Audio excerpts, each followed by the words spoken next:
तो फिर एक बार आप सबको गुड इवनिंग है। सौरभ फिर हमारे साथ हैं, विकास हैं कैमरा पे। सारे स्टूडेंट्स को फिर एक बार गुड इवनिंग। और टॉपिक पे आते हैं ज़रा हम लोग। क्लास थोड़ा एक मेडिकल इशू है घर में ही, परिवार में, तो थोड़ा जल्दी छोड़ दूंगा क्लास में, है ना। आप लोगों को भी बता दे रहा हूँ, सौरभ को भी इन्फॉर्म कर दे रहा हूँ मैं, ताकि 7 सवा 7 तक में क्लास छोड़ दूंगा मैं, है ना। हम लोग कल जहाँ थे, फिर एक बार देखें, हम लोग कल चर्चा कर रहे थे हम लोग, फिर रिमेंबर मौर्यकालीन सोर्स पे हमने कल विस्तार से बात की थी, है ना।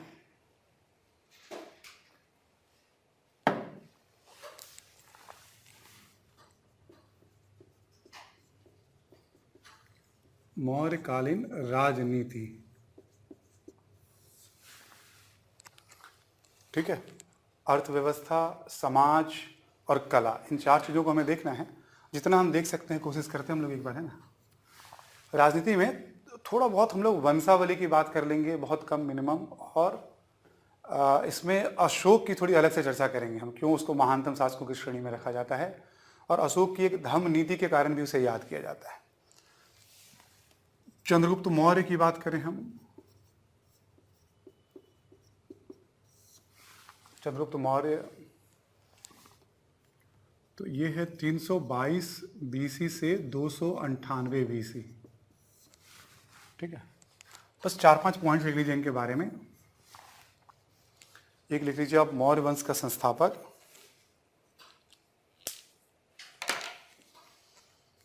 मौर्य वंश का संस्थापक। दूसरा लिखिए आप इसमें,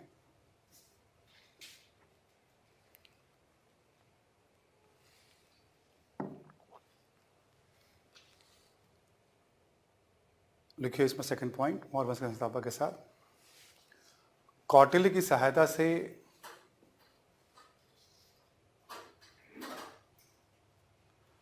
सहायता से अंतिम नंद शासक धनानंद को पराजित कर,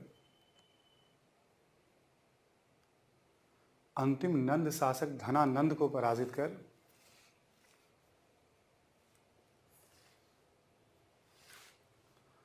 पाटलिपुत्र पर नियंत्रण स्थापित किया।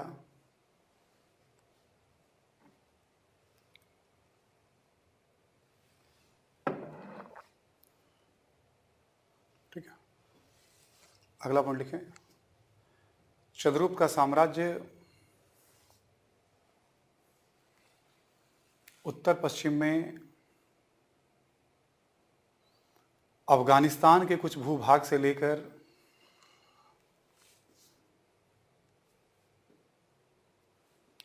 पूर्व में बंगाल की खाड़ी,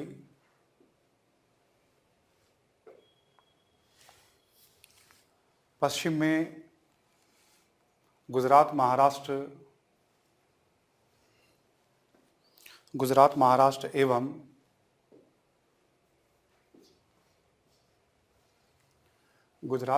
एवं दक्षिण में कर्नाटक तक था।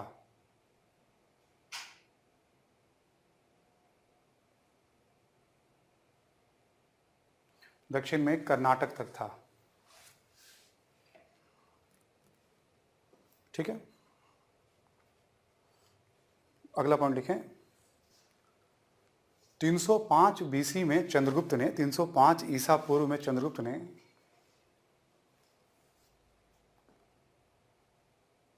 बैक्ट्रिया के शासक सेल्यूकस को पराजित किया। बैक्ट्रिया के शासक सेल्यूकस को पराजित किया।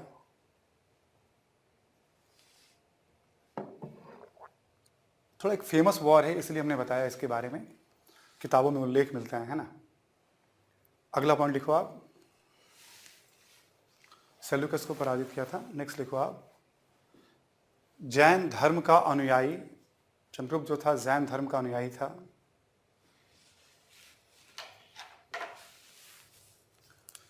यूनानी स्रोतों में चंद्रगुप्त को सैंड्रोकोटस या एंड्रोकोटस कहा गया है। यूनानी स्रोतों में चंद्रगुप्त को जो यूनानी यात्री वगैरह आते थे, सैंड्रोकोटस,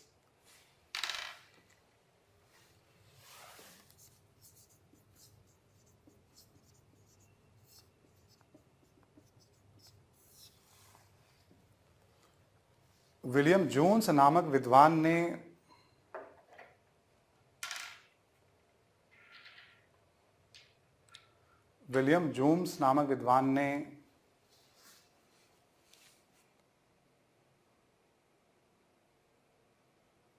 सर्वप्रथम इसकी पहचान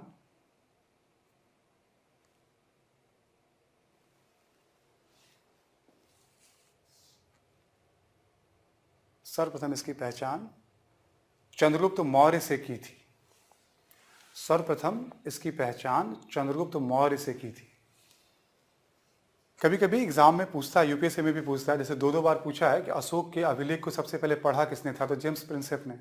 कुछ एक एग्जाम में ये भी पूछा गया विलियम जोन्स के बारे में। तो बस यही 2-4-5 बातें कि संस्थापक था और ऐसा था, ठीक है। कल हमने बता ही दिया था वैसे ये सब भी आपको, बस कॉपी में कुछ रहना चाहिए, कुछ प्रमुख बातें जो आप थोड़ा ध्यान रह पाए, है ना। इसके बाद देखें आप बिंदुसार, 298 बीसी से 272 बीसी, 298 बीसी से 272 बीसी।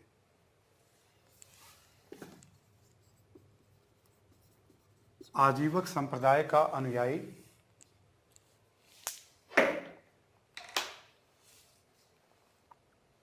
आजीवक संप्रदाय का अनुयायी, अलग अलग अनुयायी, एक जैन का हो गया, एक आजीवक का हो गया, है ना। इसी में लिखें आप, सीरिया के शासक, सीरिया जो था, सीरिया के शासक ने एक डाईमेकस करके एक व्यक्ति था, है ना, डाईमेकस को दूत बनाकर बिंदुसार के दरबार में भेजा था।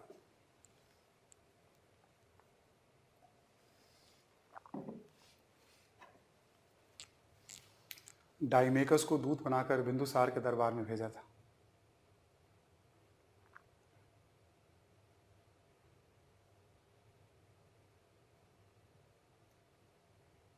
ठीक है, बिंदुसार के दरबार में भेजा था। बस 2 पॉइंट रखना, इससे ज़्यादा इसके बारे में कुछ जानना नहीं है हमें, है ना। अब आते हैं हम लोग अशोक पे, ये बहुत इंपॉर्टेंट है, मेंस के पॉइंट ऑफ व्यू से भी ज़्यादा इंपॉर्टेंट है ये। 272 बीसी से 232 बीसी, ये सब चंद्रगुप्त मौर्य का बेटा बिंदुसार, बिंदुसार का बेटा अशोक। बहुत सारी कहानियाँ हैं, अशोक ने 99 भाइयों की हत्या करके गद्दी प्राप्त की थी। ऐसे कोई प्रमाण है नहीं कि 99 भाई थे ही इसके, है ना। बट ठीक है, जो राज परिवार के लोग होते हैं स्वाभाविक है, उनको ट्रेनिंग दी जाती है युद्ध की, और उस तरह से शिकार वगैरह की ट्रेनिंग मिलती है उनको, लड़ाई की, तो उनमें वो प्रवृत्ति होती है मरने और मारने की, है ना। भाई राज्य की सुरक्षा का सवाल होता है तो उसी तरह से ट्रेनिंग, अब सेना को अहिंसा की ट्रेनिंग तो दी नहीं जाएगी, है ना। तो वैसे ही शासक परिवार होता था। तो अशोक भी अपने शुरुआती दौर में बौद्ध धर्म अपनाने के पहले काफ़ी हिंसक था, एग्रेसिव बहुत था ये, है ना। लिखें अशोक के बारे में, अशोक ने अपने शासन के 9वें वर्ष में कलिंग को जीता।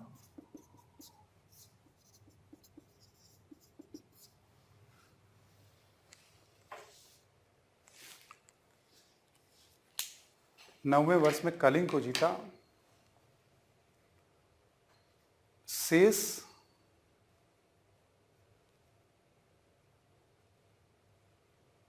कलिंग को जीता, शेष भूभाग पर चंद्रगुप्त मौर्य के समय से ही नियंत्रण था।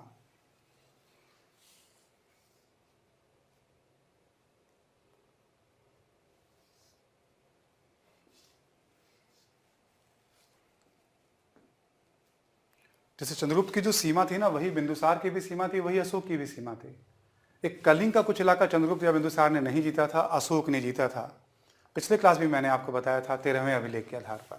तो एक साम्राज्यवादी नीति ये थी, है ना। कहा जाता है इसके बाद इसने बौद्ध धर्म अपना लिया था और उदारता के लिए इसने बहुत सारे कार्य किए। इसने उदारता के लिए बहुत सारे कार्य किए। देखिए आप अगला पॉइंट नेक्स्ट। देखिए भारतीय इतिहास में निम्नलिखित महत्वपूर्ण कारणों से भारतीय इतिहास में निम्नलिखित महत्वपूर्ण कारणों से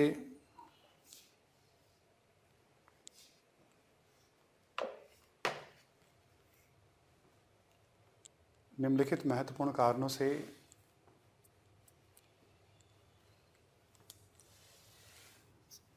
अशोक को महानतम शासकों की श्रेणी में रखा जाता है।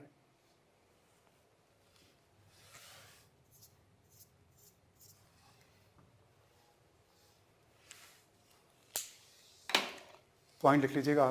पहला पॉइंट, देखिए अशोक की चर्चा जब भी होती है ना तो अशोक को लोग महान कहते हैं या विलक्षण प्रतिभा का धनी कहते हैं। तो क्यों कहते हैं? जैसे एक हमने बताया, युद्ध के बाद उसने बौद्ध धर्म अपना लिया था, उसका बहुत प्रभाव था उसकी नीतियों पे।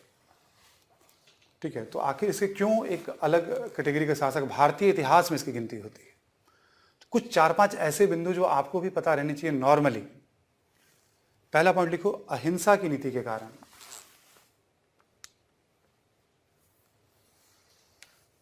जैसे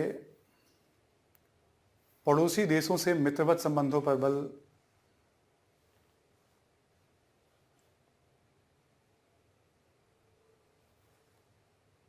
मित्रवत संबंधों पर बल,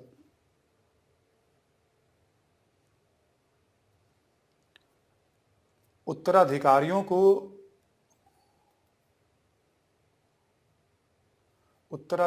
को युद्ध त्यागने की सलाह,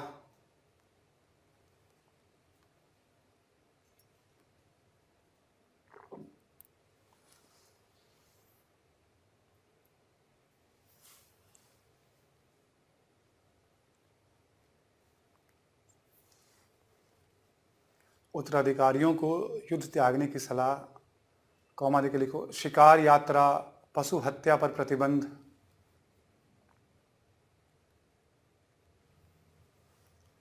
शिकार पशु हत्या पर प्रतिबंध इत्यादि कर दीजिएगा। मतलब उस समय समझो दुनिया के स्तर पे भारत की गिनती एक बहुत शक्तिशाली राज्य में होगी, जिसके पड़ोसी राज्य में सीरिया हो और मिस्र हो। आप समझ सकते हो, सीरिया कहने का मतलब है ना, बड़ा राज्य था सीरिया से लेकर अफगानिस्तान तक। ऐसा नहीं कि आज वाला सीरिया है ना। सिकंदर जब दुनिया छोड़ के गियो तो उसके उत्तराधिकारी में उसका राज्य बट गियो। तो अफगानिस्तान तक उसका कब्जा था, पाकिस्तान तक उसका कब्जा था सिकंदर के साथ, जो विशाल साम्राज्य था उसका।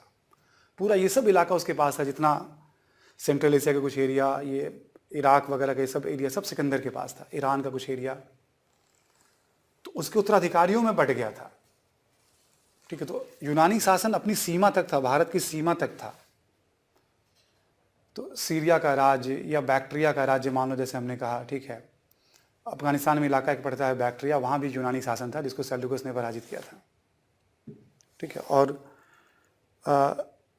उस सेल्यूकस का ही दूत था मेगास्थनी, जो चंद्रगुप्त के दरबार में आया था, बहुत फेमस, जिसके बारे में कल मैं आपको बता भी रहा था। ठीक है, जिसके बारे में आपसे मैं जिक्र भी कर रहा था। तो एक बहुत शक्तिशाली राज्य का शासक जिसके पास विशाल सेना है, फिर वो अहिंसा की नीति पे अमल करता है, कहता है बाकी सब व्यर्थ है। तो दुनिया में आज के लिए भी एक मिसाल माना जाता है, कुछ भी कर लो समाधान अहिंसा पे ही आज भी कहा जाता है। दूसरा पॉइंट लिखें आप, प्रजा के प्रति या प्रजा वत्सलता के कारण कर दीजिए आप, प्रजा प्रेम के कारण।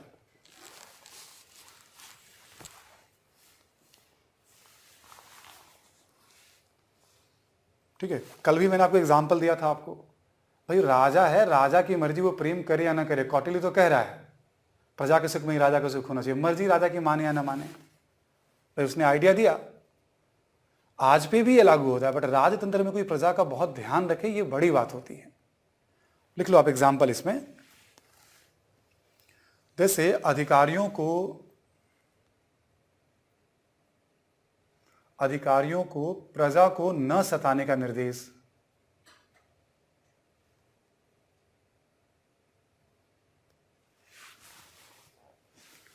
अधिकारियों को प्रजा को न सताने का निर्देश,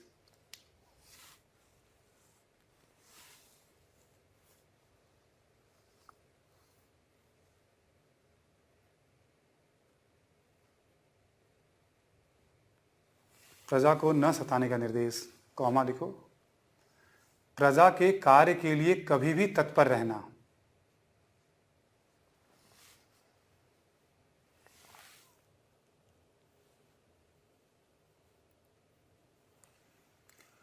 कभी भी तत्पर रहना। नेक्स्ट लिखो, प्रजा को संतान के रूप में देखना।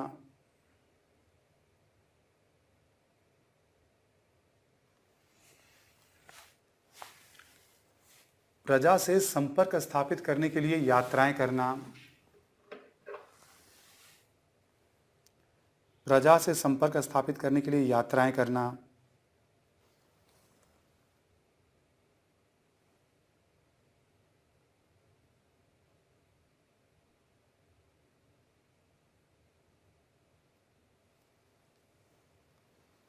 संपर्क स्थापित करने के लिए यात्राएं करना इत्यादि कर दीजिए आप। ठीक है, तो ये आज के लिए भी एग्जाम्पल है। ठीक है, कि आज दुनिया में कहीं पे भी कोई शासन व्यवस्था हो, आप प्रजा के लिए इस तरह से तत्पर रहें, तो इससे अच्छी बात क्या हो सकती है। उसके कार्यों में दिखता है, केवल कहता नहीं है वो। ठीक है, तो क्यों अशोक को महानतम शासकों की श्रेणी में रखा जाता है कि भाई भारत के कुछ महानतम शासकों में किसकी भी गिनती होती है। अक्सर ना किताब वगैरह में देखोगे सिकंदर द ग्रेट, सिकंदर महान, अशोक महान, अकबर महान, जब भी महान की बात होती है तो इन तीन शासकों का जिक्र जरूर मिलेगा आपको। ठीक है, हमने कुछ ऐसा किया नहीं, वरना किताब में ये भी आ जाता है ना, मेरा भी नाम आ जाता है, सुजीत द ग्रेट, है ना। आप लोगों के पास स्कोप है अभी, मेरा तो चलिए जो होना था हो गया, है ना। ठीक है, तो दूसरा पॉइंट आपने लिख लिया। तीसरा पॉइंट लिखो आप, कल्याणकारी कार्यों के कारण।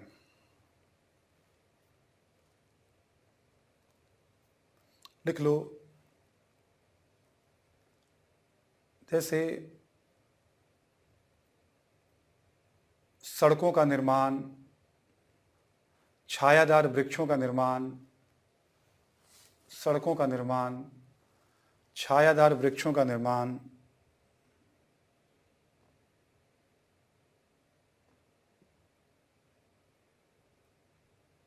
वृक्षों का निर्माण, कुआं,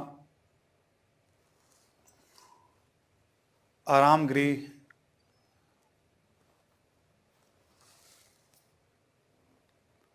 मानव एवं पशुओं के लिए चिकित्सा की व्यवस्था,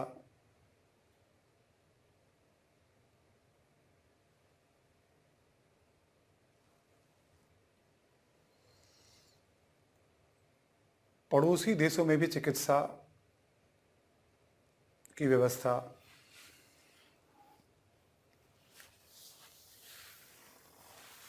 पड़ोसी देशों में भी चिकित्सा की व्यवस्था इत्यादि कर दीजिए आप। जो सातवां स्तंभ लेख कल मैंने आपको बताया था ना, इसमें कल्याणकारी कार्यों का उल्लेख है और दूसरे शिलालेख में भी उल्लेख है, उसमें यही सब बातें बताई गई कि अशोक ने क्या क्या किया है। कितनी दूरी पे आम का या पीपल का पेड़ लगवाया, आराम गृह बनवाया, कुआं का उत्खनन कराया, ठीक है, रहने की जगह बनवाई, चिकित्सा की व्यवस्था पड़ोसी देशों में, है ना, खुद कहता है वो। तो ये भी बड़ी बात होती है वेलफेयर के लिए इस तरह से स्टेप्स उठाना। बाकी नॉर्मली राज्य का काम क्या होता था उस दौर में, सुरक्षा देना, बदले में टैक्स लेना। ये भी अशोक को एक यूनिक शासक की कतार में खड़ा करता है। अगला पॉइंट लिखें, धार्मिक सहिष्णुता की नीति।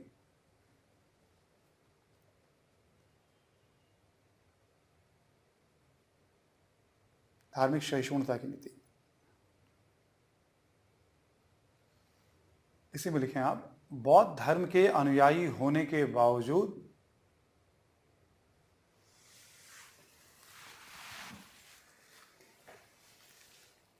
सभी धर्मों का सम्मान,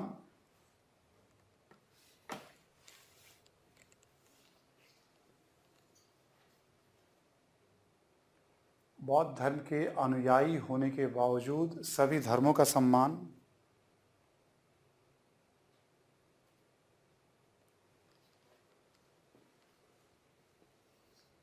और किसी भी धर्म के लोगों के साथ भेदभाव नहीं।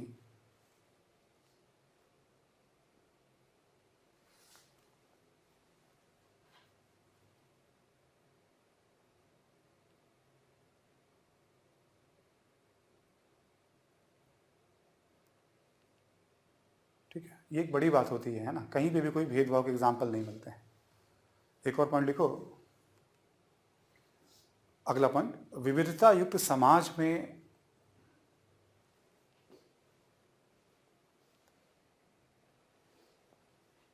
विविधता युक्त समाज में एक व्यक्ति, परिवार और राज्य का क्या कर्तव्य होना चाहिए,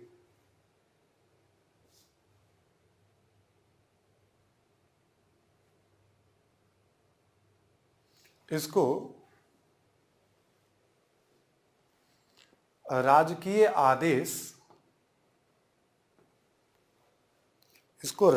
आदेश या धम्म के माध्यम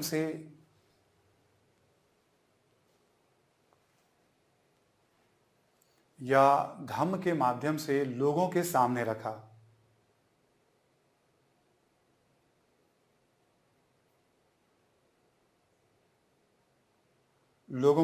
रखा।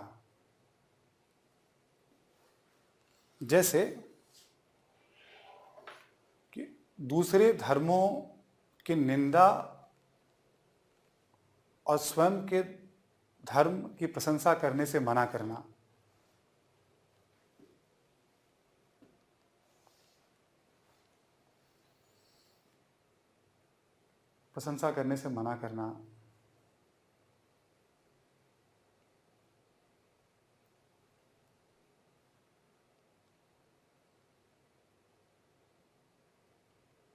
ठीक है, एग्जाम्पल है ना। इसी में लिखे भाषाई विविधता का सम्मान करना,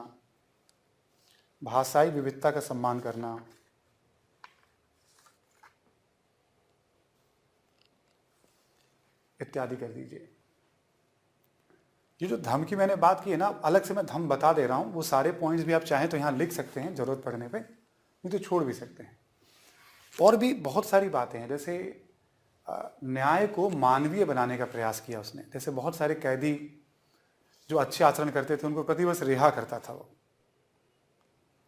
प्रशासन में इस तरह से भी रिफॉर्म करता है। कुछ अधिकारी ऐसे थे जो केवल अच्छे मूल्यों के बारे में लोगों को बताएं। महिलाओं के लिए अलग से एक अधिकारी नियुक्त करता है वो, ठीक है, और तमाम लोगों के बीच में पहुंचने की कोशिश करता है। प्लस एक और इसकी खास बात थी, इसको उत्साही धर्म प्रचारक के तौर पे भी याद किया जाता है। जैसे बहुत से देशों में इसने अपने पुत्र एवं पुत्री को, महेंद्र एवं संघमित्रा को श्रीलंका भेजा था, है ना। कई देशों में इसने प्रचारक भेजे थे, खासकर साउथ ईस्ट एशिया में, हिंदुस्तान के अलग अलग क्षेत्रों में, है ना। प्रचारक भेजने का मतलब ये था कि वो जाकर के बताएं इसके बारे में, ये नहीं था कि दबाव बनाए। उसका बल स्वीकार्यता पे होता था। तो बौद्ध धर्म को अंतर्राष्ट्रीय धर्म बनाने में अशोक की बड़ी भूमिका है। ये पहला शासक है। फिर कनिष्क के साथ थोड़ा उसका और प्रसार हो जाएगा अंतर्राष्ट्रीय स्तर पे, वरना बौद्ध धर्म को अंतर्राष्ट्रीय धर्म बनाने में अशोक की बहुत बड़ी भूमिका है, ठीक है। तो ये हो गया कुछ पॉइंट 4 हमने बताई दिए। एक धर्म प्रचार वाला भी आप ले सकते हैं पॉइंट, ठीक है। वो नकारात्मक सेंस में नहीं था, क्योंकि उन मूल्यों की बात कर रहा है, प्रेम, दया, सहिष्णुता जैसे मूल्यों की, है ना। नेक्स्ट लिखें आप कि उसी में लिखिएगा अशोक की धम्म नीति। जो भी लास्ट पॉइंट मैंने लिखा है ना, उसी को थोड़ा डिटेल में करवा दे रहा हूं मैं, लिखवा दे रहा हूं आपको, है ना। लिखें धम्म धर्म का प्राकृत रूप है।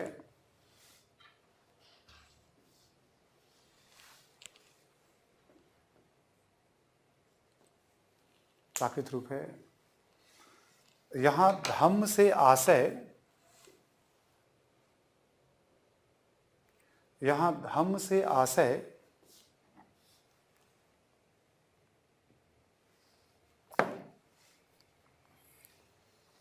पूजा पाठ की पद्धति न होकर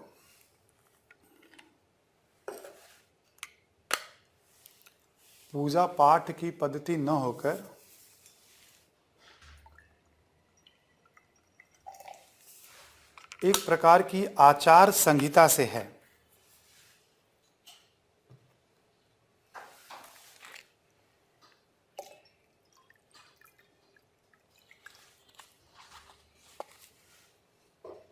एक प्रकार की आचार संहिता से है कि व्यक्ति, परिवार, समाज व राज्य को कैसा आचरण करना चाहिए।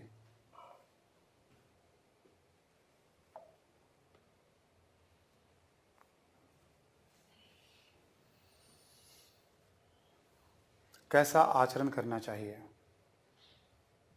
और क्या नहीं करना चाहिए। आचरण करना चाहिए और क्या नहीं करना चाहिए। इसी में लिखें आप, जैसे करके सत्यता, पवित्रता, उदारता,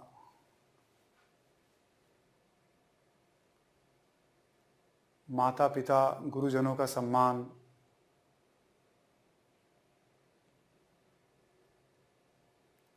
साधु संतों का सम्मान,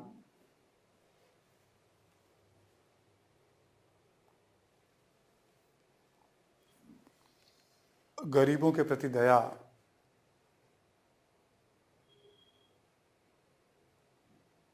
कौमा अहिंसा, सहिष्णुता,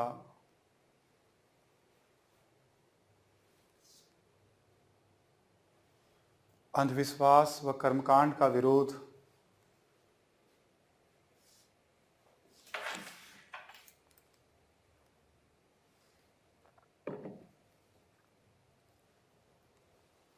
अंधविश्वास व कर्मकांड का विरोध,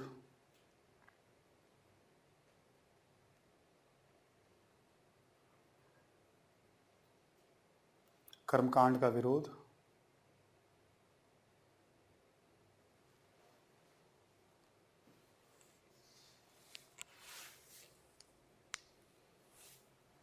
कर्मकांड का विरोध, कौमा देखिए इसी में लिखिएगा, अल्प व्यय, अल्प संचय इत्यादि। अशोक ने कहा कि एक व्यक्ति को, परिवार को, समाज को, राज्य को, इन सब पे आचरण करना चाहिए। जो हमने चौथा पॉइंट लिखा है ना आपको, विविधता युक्त समाज में कैसे आचरण करना चाहिए, उसी को अशोक धम्म कहता है, ना कि कोई ये संप्रदाय वगैरह था, पूजा पाठ की पद्धति थी, है ना। इसी में लिखें अगला पॉइंट, साथ ही अशोक समय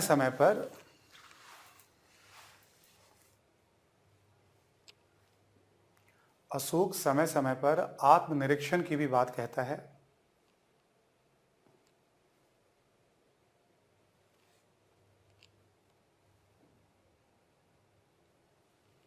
अशोक समय समय पर आत्मनिरीक्षण की भी बात कहता है।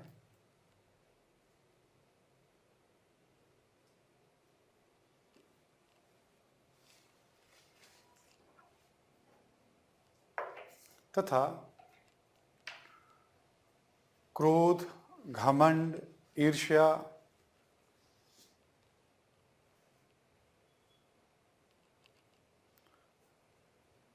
इत्यादि बुराइयों से बचने का सुझाव देता है।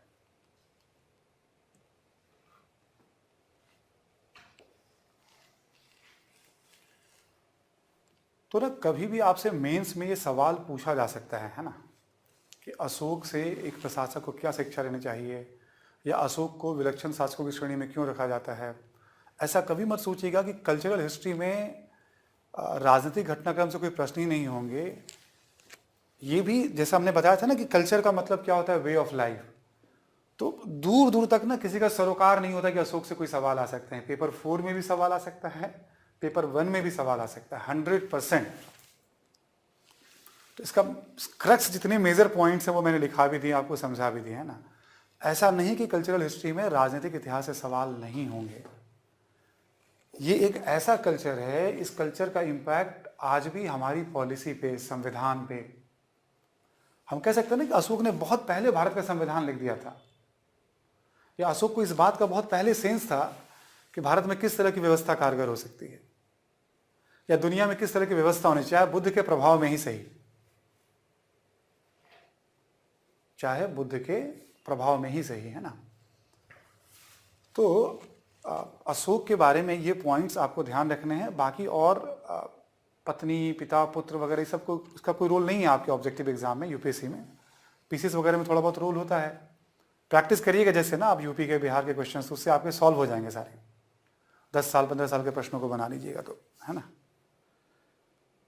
अच्छा, अशोक के बाद जो इसका उत्तराधिकारी हुआ वो है कुणाल। कुणाल के बाद साम्राज्य दो भागों में बट गया, एक मगध और एक उज्जैन। मगध और उज्जैन। मगध में ही हुआ दशरथ, फिर उसके बाद हुआ बृहद्रथ, और उज्जैन में हुआ संप्रति।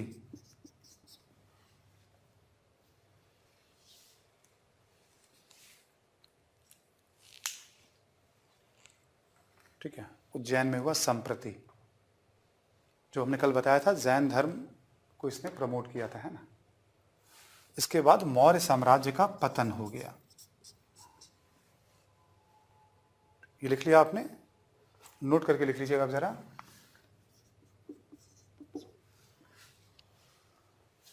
अंतिम मौर्य शासक बृहद्रथ की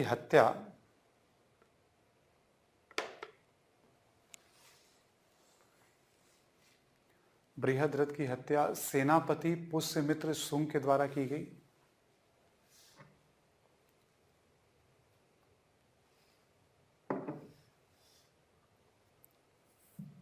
सेनापति पुष्यमित्र शुंग के द्वारा की गई।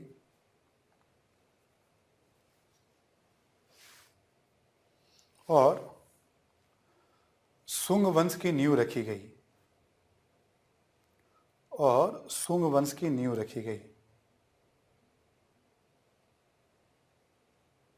ठीक है, शुंग वंश की नींव रखी गई।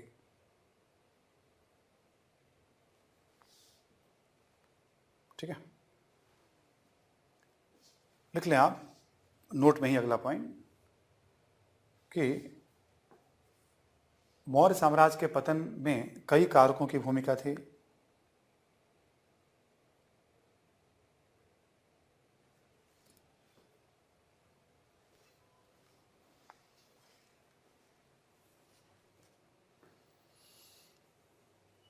पॉइंट्स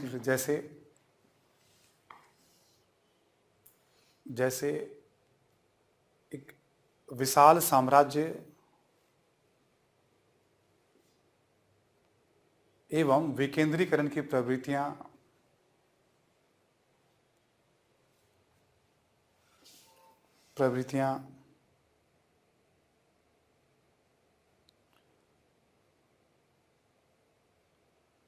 कॉमा देके इसी में लिखिएगा अति केंद्रीकरण। इसका कोई रोल ज़्यादा नहीं है, बस पॉइंट्स रहेगा, कभी ऑब्जेक्टिव में थोड़ा हेल्प करेगा आपको, है ना। अति केंद्रीकरण लिखें कॉमा दे करके। अशोक की अहिंसा की नीति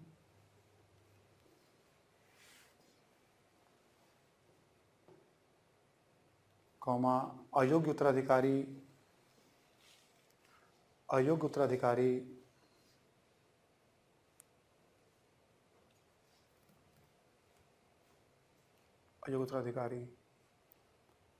कॉमा देके लिखिएगा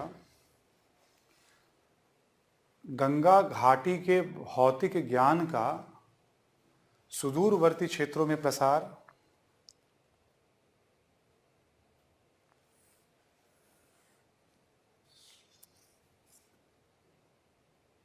सुदूरवर्ती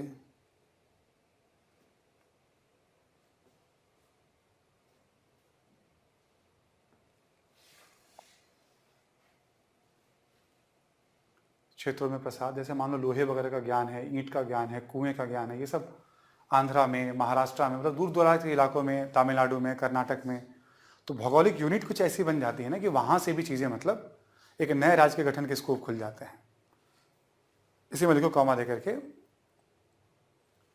उत्तर पश्चिम से हिंद यूनानियों का आक्रमण।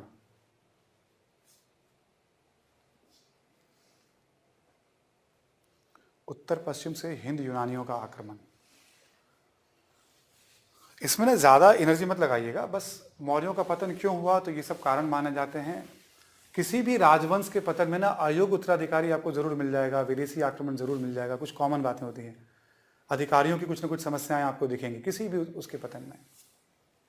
ठीक है, तो ये पॉइंट्स आपने नोट कर लिया सभी लोगों ने केवल, और पढ़ना भी हो तो आर्य शर्मा वाली किताब से पढ़ लीजिएगा, सारे पॉइंट्स वहां मेंशन है आर्य शर्मा वाली किताब में।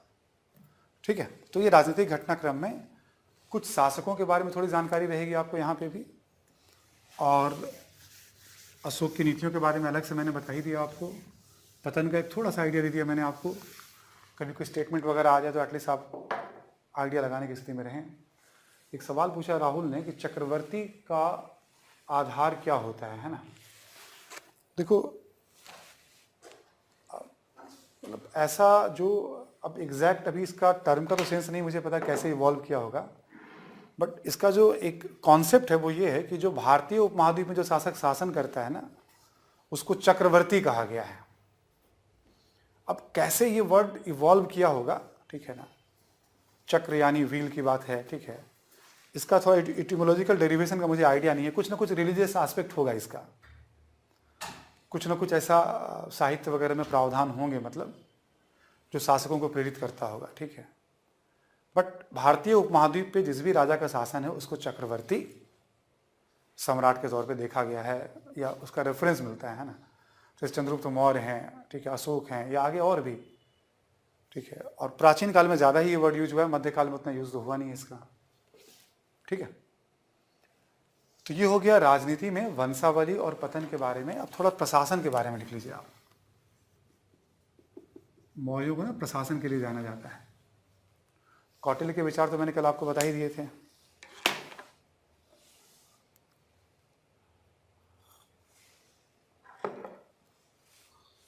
इसमें पहला पॉइंट लिख लें आप कि राजा सर्वे सर्वा या प्रमुख,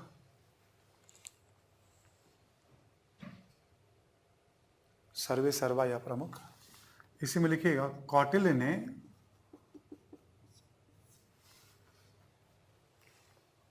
ने राज्य के 7 अंगों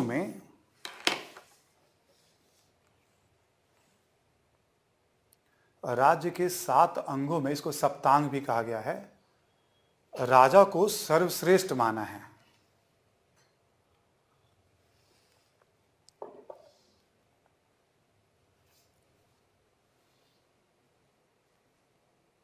कौटिल्य कहता है राज्य के 7 अंग हैं, उसमें राजा ही सबकी धुरी है, केंद्र में है।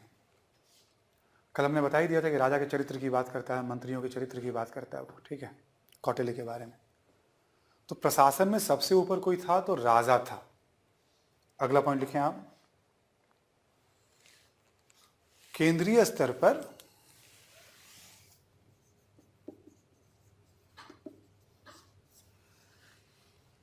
श्रेणीबद्ध अधिकारियों की जानकारी मिलती है।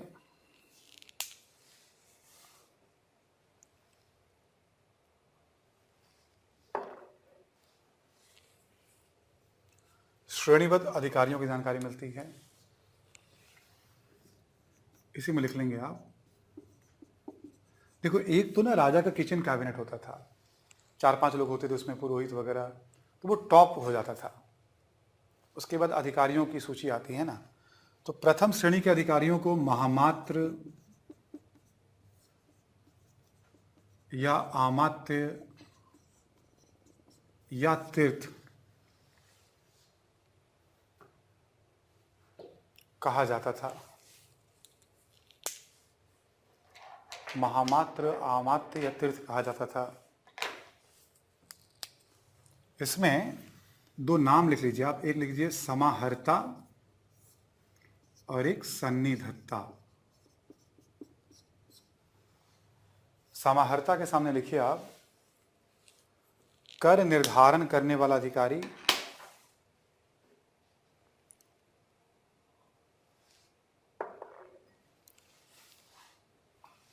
और सन्निधत्ता के सामने लिखिए आप कोषाध्यक्ष।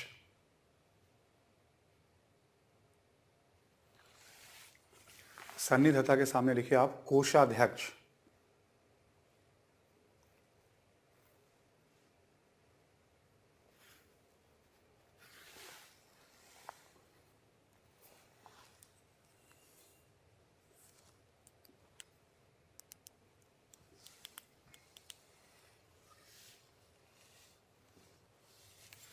ठीक है, लिख लिया आपने।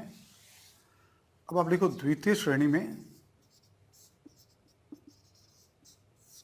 ये एग्जाम्पल हो गया। वैसे 18 अधिकारियों का उल्लेख मिलता है। कुछ कुछ नाम तो हमें ध्यान रखने पड़ेंगे।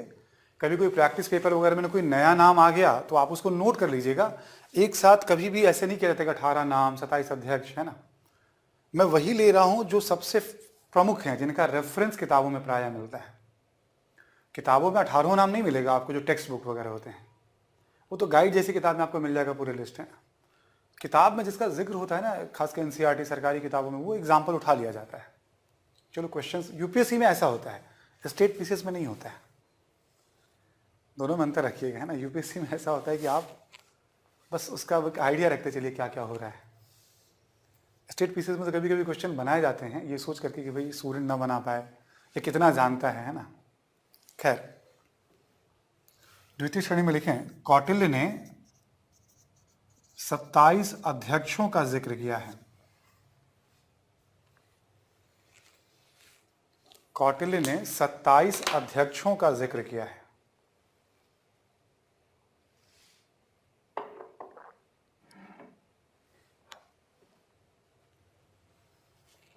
इनमें अधिकांशता का संबंध आर्थिक गतिविधियों से था।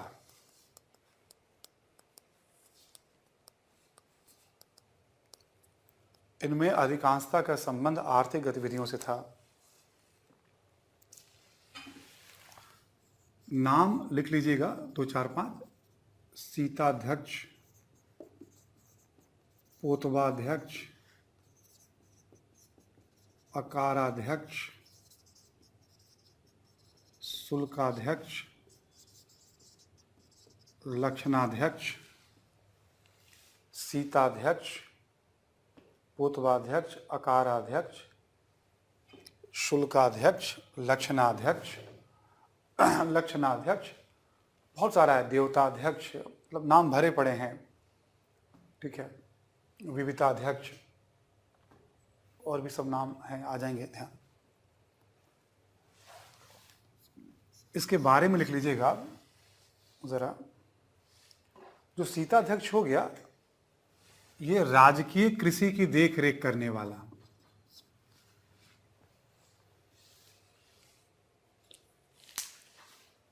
राजकीय कृषि की देख रेख।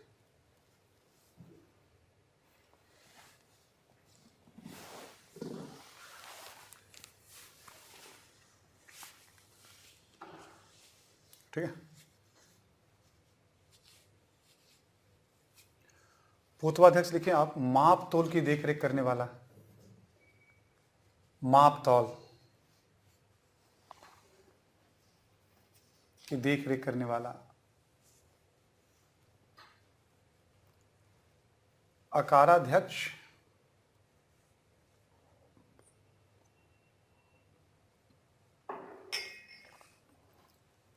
खान खनन का प्रमुख।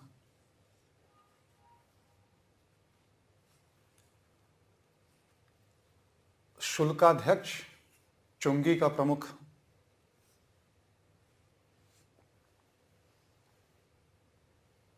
चुंगी का प्रमुख। लक्षणाध्यक्ष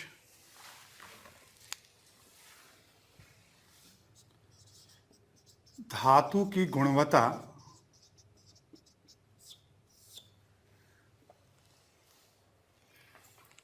धातु की गुणवत्ता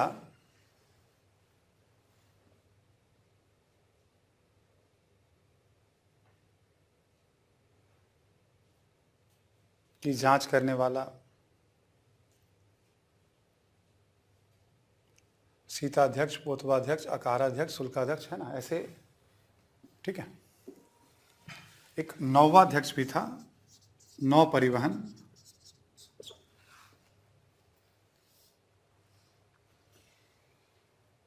और 27 है तो इसमें अभी विविता अध्यक्ष है, पुतवा अध्यक्ष है, ऐसे करके। पुतवा तो हमने लिखा ही दिया आपको, है ना। पतनाध्यक्ष है, देवता अध्यक्ष है, ठीक है। चलिए, तो ये लिख लिया आपने, नौवां अध्यक्ष नौ परिवहन का प्रमुख है ना, इत्यादि कर दीजिएगा आप इसको। अब ये ध्यान रखिएगा, जब भी हम प्रशासन पढ़ते हैं तो उसमें पहले हम क्या देखते हैं, केंद्र के बारे में कि जो प्रमुख है वो कौन है, और कुछ अधिकारियों के बारे में जानना चाहते हैं, कौन कौन अधिकारी क्या क्या दायित्व निभाते हैं। किसी भी राजवंश के प्रशासन में आपको ये सिस्टम फॉलो करना पड़ेगा। ऐसा नहीं समझना है कि यहाँ पे भी हमने बस शुरू कर दिया है, इसका भी एक सिस्टम है, ढांचा है कि सेंटर लेवल पे इसे कैसे देखना है, फिर स्टेट लेवल पे या डिस्ट्रिक्ट लेवल पे जो भी इसके तौर तरीके और होते हैं। अगला पॉइंट लिखें कि राजस्व प्रशासन के बारे में लिखें आप। प्राचीन भारत में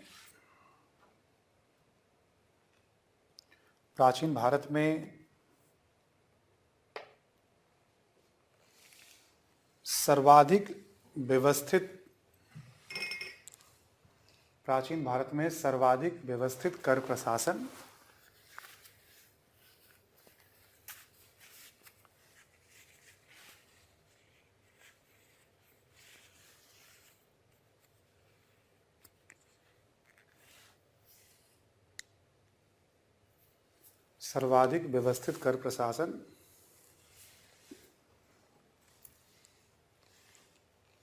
ब्रैकेट में लिख लीजिए, सर्वाधिक करों की संख्या भी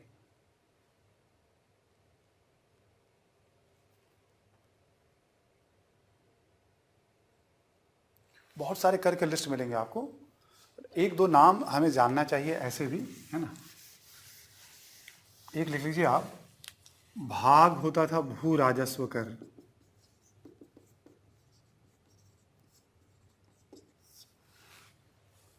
भाग होता था भू राजस्व कर।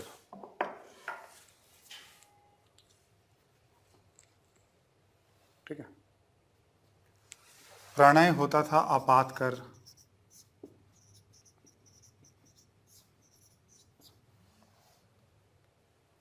भू राजस्व कर, प्रणय होता था आपात कर।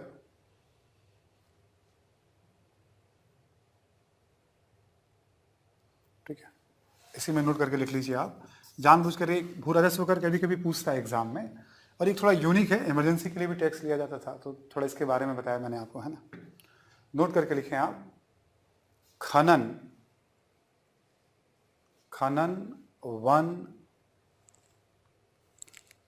नमक एवं शस्त्र पर राज्य का एकाधिकार था। खनन वन, नमक एवं शस्त्र पर राज्य का एकाधिकार था।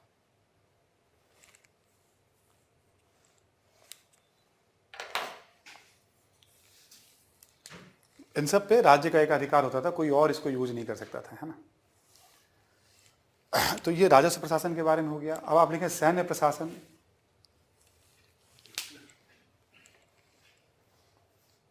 सैन्य प्रशासन लिखें, मौर्यों के पास विशाल सेना,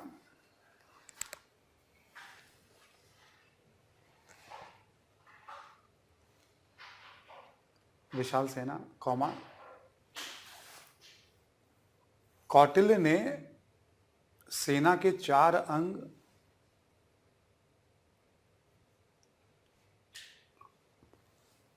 और मेगास्थनीज ने सेना के 6 अंग का उल्लेख किया है।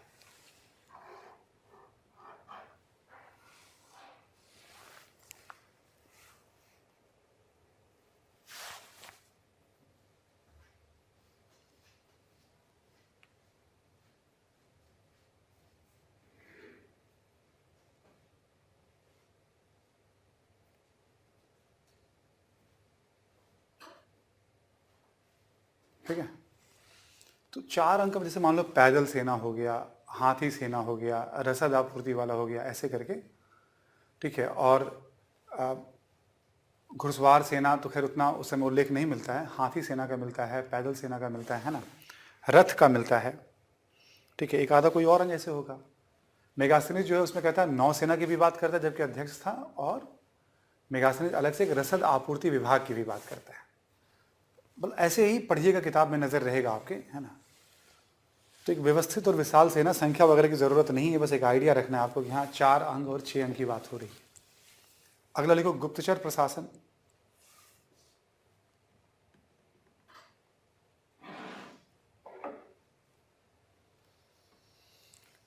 गुप्तचर प्रशासन के बारे में लिखो आप कि कौटिल्य ने गुप्तचरों के लिए गूढ़ पुरुष शब्द का प्रयोग किया है।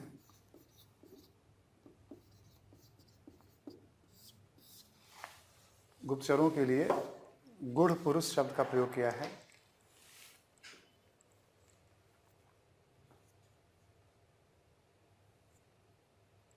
शब्द का प्रयोग किया है।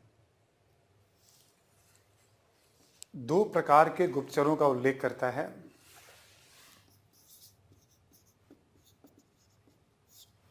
संस्था और संचर।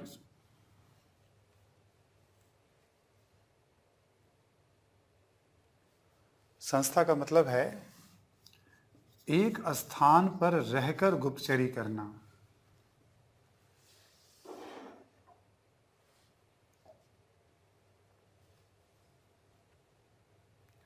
एक स्थान पर रहकर गुप्तचरी करना।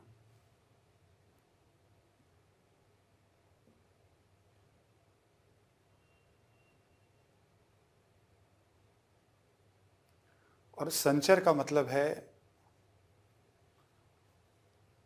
स्थान बदलकर गुप्तचरी करना।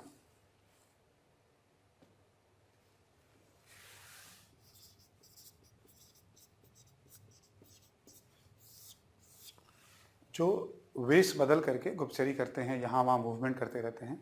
एक होता है एक ही जगह फिक्स हो गया, बैठ गया, चाय की दुकान, पान की दुकान है ना, वहाँ से इन्फॉर्मेशन पास हो रहे हैं, ठीक है। और एक होता है कि नहीं, अलग अलग जगहों पे मूवमेंट्स करके। तो कौटिल्य ने कुशल गुप्तचर प्रशासन की बात की, हमने लिखवाया अभी तक कल आपको। एक नाम लिख लीजिए, महामत्य सर्प। महामत्य सर्प गुप्तचर विभाग के प्रमुख को कहते थे ये, महामत्य सर्प, ठीक है।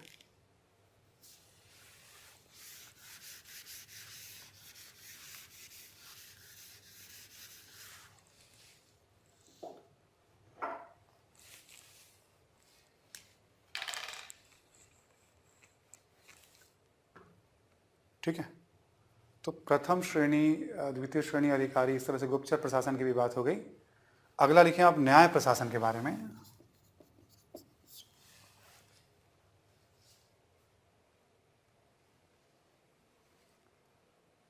लिखें कौटिल्य ने, मतलब कौटिल्य ही मेन है, कौटिल्य ने दीवानी मामलों के लिए धर्मस्थीय एवं फौजदारी मामलों के लिए कंटक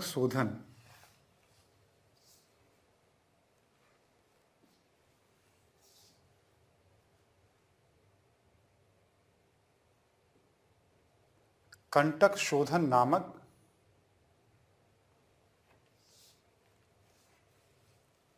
न्यायालय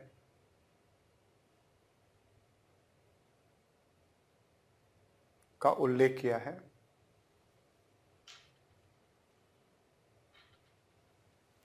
कंटक शोधन नामक न्यायालय का उल्लेख किया है ना। तो हमने क्या देखा, प्रशासन में अलग अलग सेना, न्याय, गुप्तचर, रेवेन्यू, सबके बारे में एक एक दो जानकारी। सेंट्रल में यही होता है, केंद्र का प्रमुख कौन है, अधिकारियों की बात कर ली हमने, राजस्व की चर्चा करनी होती है, न्याय, सेना, गुप्तचर, ये एक स्ट्रक्चर बना लेना है आपको, ठीक है। इसके लिए बहुत, और सोचना कि इसके बारे में हमने क्या पढ़ा। और एक देखा जाता है प्रशासनिक विभाजन। देखो इन सब में ना इन्फॉर्मेशन तो बहुत है, ऐसा नहीं कि इन्फॉर्मेशन जितना मैं बता रहा हूँ बहुत ज़्यादा है। कौटिल्य की किताब में ही बहुत सारी बातें बताई गई हैं ना, किताबों में भी है। हर जगह एक एक दो दो प्रमुख प्रमुख जानकारी। जैसे सवाल जब भी होता है पॉलिटिकल हिस्ट्री में, रेवेन्यू पे सवाल होता है तो लैंड रेवेन्यू पे सवाल होता है। या फिर कोई यूनिक टैक्स हो, जैसे किसी ने विधवा विवाह को घर से माफ कर दिया या विवाह कर लगा दिया है ना, कुछ यूनिक हो। ठीक है, जब भी क्वेश्चंस पूछे गए यूपीएससी में, तो अब मान लो 15-20 करोड़ की पूरी सूची है,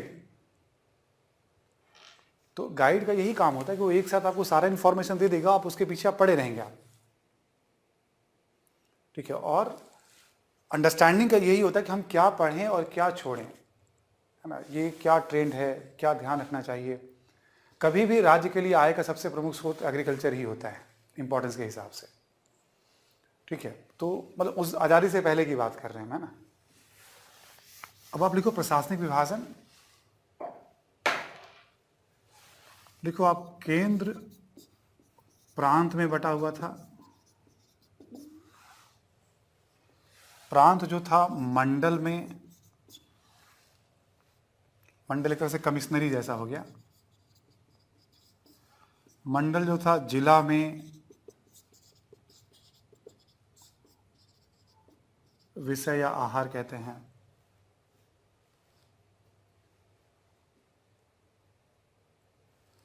जिला जो था स्थानीय,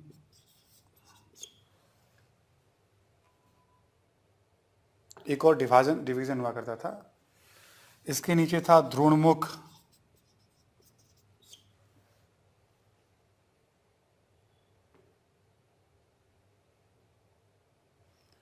ऐसे करते करते अभी और भी स्ट्रक्चर था, दो और थे इसके नीचे, है ना, मतलब संग्रहण था और एक और स्ट्रक्चर था, सबसे लास्ट में ग्राम हुआ करता था,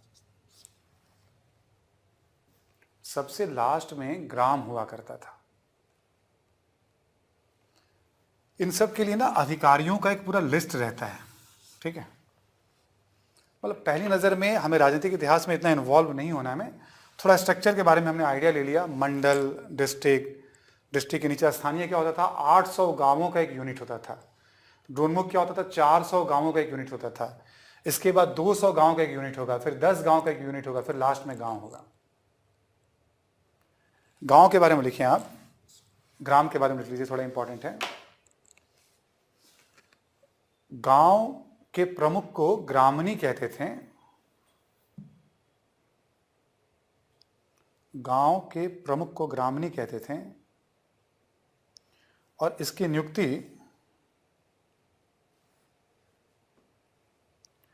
नियुक्ति स्थानीय समाज के लोगों के द्वारा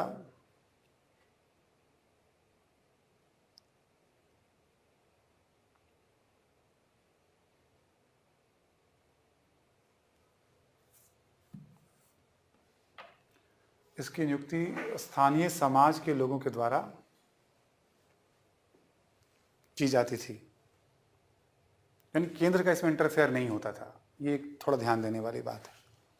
तो एक पूरा एक जबरदस्त हम कह सकते हैं श्रेणीबद्ध प्रशासनिक ढांचा आपको दिखाई पड़ेगा, और एक दूसरे पे चेक एंड बैलेंस भी रहता था।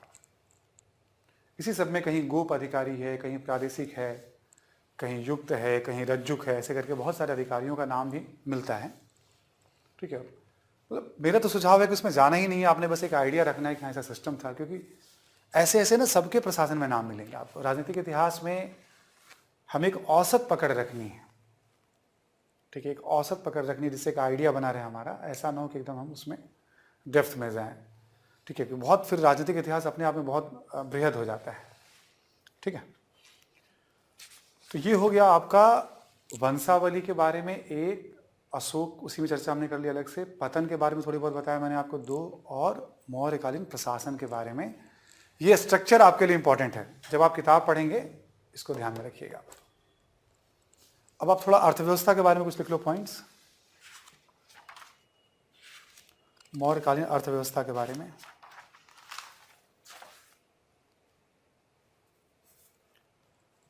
लिखो मौर्यकालीन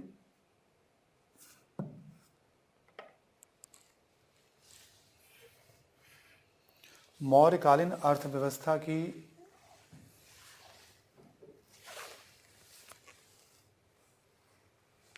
एक महत्वपूर्ण विशेषता है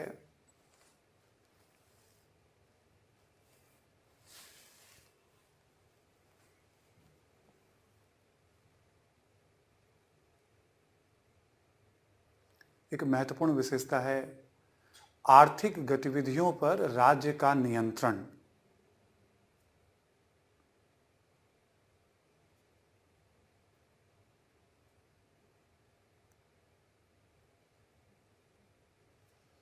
तो होता है ना, सारी एक्टिविटीज को अधिकारी कंट्रोल कर रहे हैं, सबसे खास बात है मौर्यन इकोनॉमी की। इसके पहले आपको इस तरह से दिखाई नहीं पड़ेगा, इतने अधिकारी नहीं दिखेंगे आपको। प्राचीन भारत में सबसे ज्यादा अधिकारी, सबसे मतलब विशाल सेना, सबसे ज्यादा कर, सबसे बड़ा साम्राज्य भी था। बड़ा साम्राज्य होगा, सेना ज्यादा चाहिए आपको, अधिकारी ज्यादा चाहिए आपको, पैसे अधिक चाहिए आपको, बोझ तो होना ही होना आपके ऊपर। ठीक है, अगला पॉइंट लिखो कृषि के बारे में। अब बुद्ध काल में आपको याद है ना, खेती में मैंने क्या पढ़ाया था, गंगा घाटी में लोहे का बड़े पैमाने पे, दासों का यूज, भूस्वामित्व, है ना, वो सब यहां पे भी है। नई चीज आपको क्या दिखाई पड़ेगी वो लिख लीजिए आप इसमें। कृषि में सीताध्यक्ष नामक अधिकारी की देखरेख में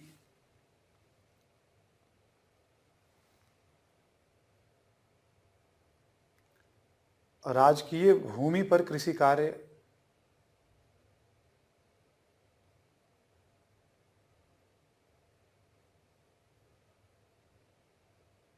राजकीय भूमि पर कृषि कार्य,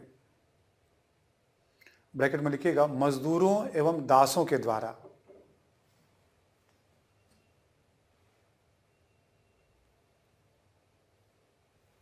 मजदूरों एवं दासों के द्वारा, मतलब पहली बार खेती के लिए कोई अधिकारी भी है। ठीक है, तो ये एक यूनिक बात है, जब भी एग्जाम में पूछेगा, पूछ सकता है इसको, है ना। और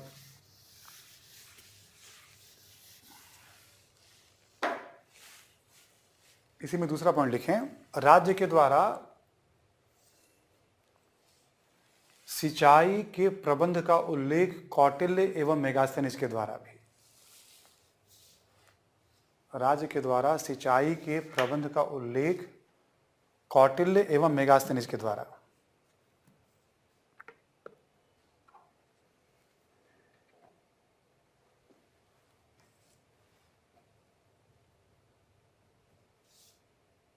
एग्जाम्पल लिखिएगा आप, देखिए सौराष्ट्र में एक सुदर्शन झील का निर्माण पुष्यगुप्त ने किया था। ये चंद्रगुप्त का मंत्री था।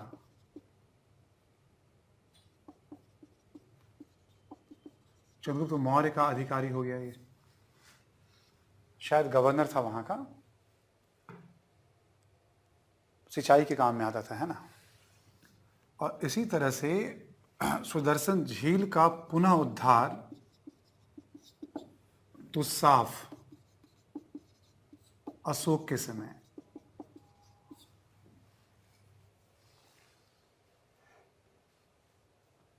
तुसाफ ने अशोक के समय, यानी राज्य सिंचाई में रुचि ले रहा है, इसकी भी जानकारी हमें मिलती है, समकालीन साक्ष्य भी बताते हैं।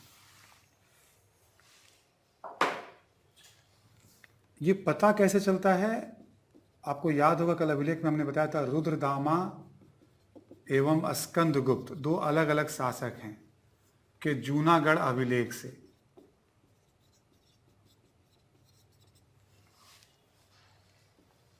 रुद्रदामा एवं स्कंदगुप्त के जूनागढ़ अभिलेख से, थोड़ा काफी लोकप्रिय तथ्य है, एग्जाम में पूछे जाने की इसकी संभावना भी रहती है।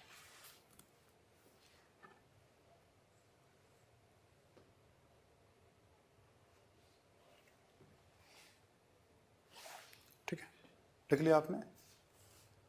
तो कृषि के बारे में दो ही ऐसी बातें हैं जो अभी ध्यान, ऐसे तो बहुत सारी बातें हैं, भूमि के टाइप्स वगैरह पे है, अलग अलग करों के बारे में है, बटाई खेती के बारे में है, बट सामान्य अध्ययन के लिए दो प्रमुख बातें हमें नोटिस रखनी है। शिल्प के बारे में लिखो,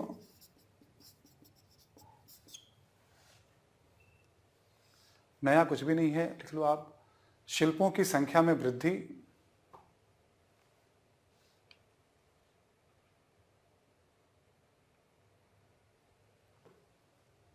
बड़ी संख्या में श्रेणियों की उपस्थिति, गिल्ड,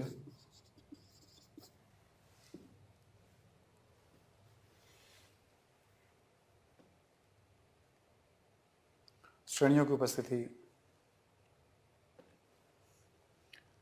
बहुत सारी चीज़ों का उल्लेख मिलता है इसमें। एक आप लिख सकते हैं, एक एग्जाम्पल है, दुकूल एक वस्त्र होता था और बहुत फेमस था। इसका उत्पादन जो होता था मथुरा में, महिष्मति में। दुकूल का उत्पादन मथुरा, महिष्मति, है ना।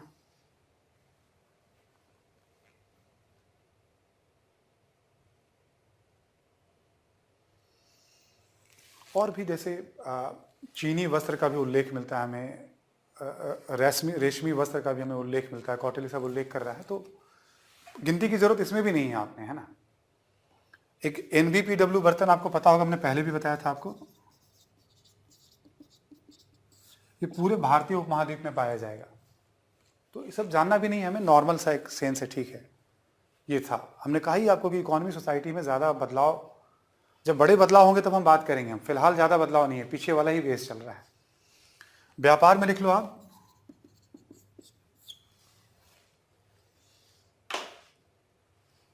लिखो स्थल एवं जल मार्गों से व्यापार के साक्ष्य।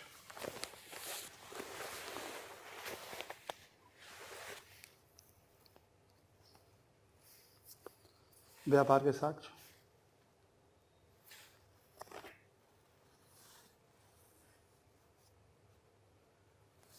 अगला लिखो उत्तरापथ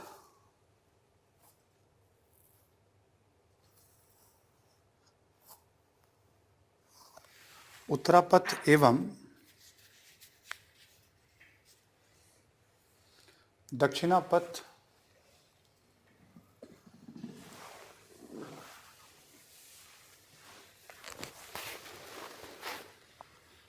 उत्तरापथ एवं दक्षिणापथ महत्वपूर्ण व्यापारिक मार्ग।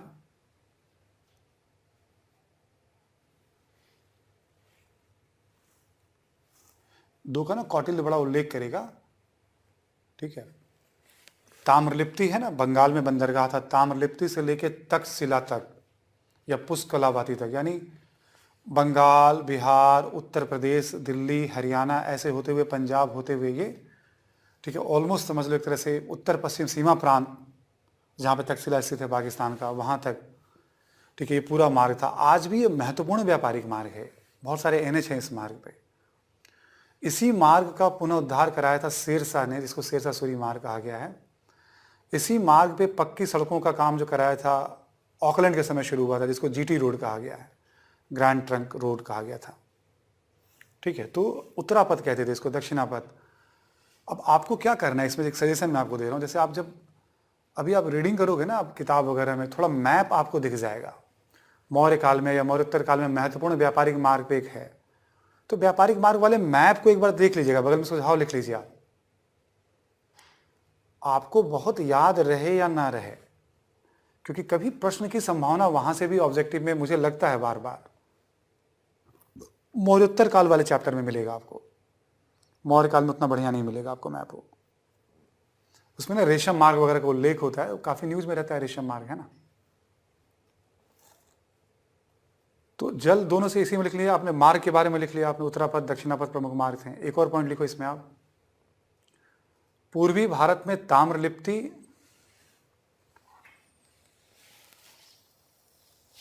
तथा पश्चिमी भारत में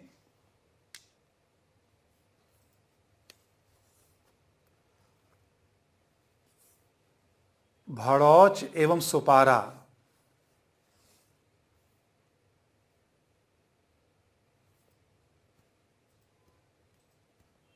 भड़ौच एवं सुपारा, भरोच को ही भृगकच्छ भी कहा गया है ना, भरूच भी कहा गया है ना। पहले भृगकच्छ भी कहा गया, उसे अलग अलग नाम भी है। कोई भी जो पुराने स्थल है ना, उसके नामों पे भी आपको नजर रखनी होती है। एक आधा साल बीच करके हमने इधर 5-6 साल में 3-4 बार देखा है जब कुछ पुराने नाम, हालांकि थोड़े यूनिक नाम पूछती है UPSC, बट स्टिल पूछ लेती है वो, और मैच करने के लिए, मतलब जोग्राफिकल एरिया वगैरह दे देती है उसमें, है ना। तो प्रमुख बंदरगाह कर लीजिएगा आप, है ना। भरोच एवं सुपारा, भृग कुछ भी कहते थे उसको। एक और पॉइंट लिखिए, पश्चिम एवं मध्य एशिया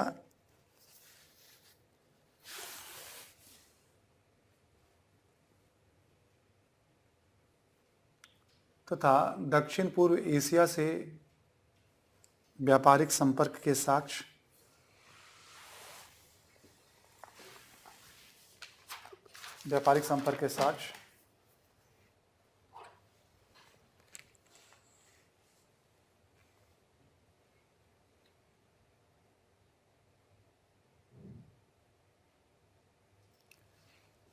इसी में लिखें, मतलब अगला पॉइंट, बड़ी संख्या में व्यापारियों के संगठन का भी उल्लेख, बड़ी संख्या में व्यापारियों के संगठन का भी उल्लेख, जैसे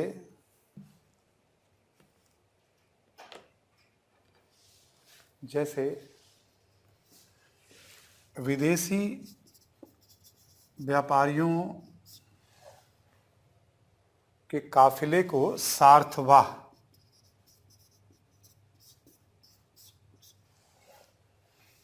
विदेशी व्यापारियों के काफिले को सार्थवाह कहते थे।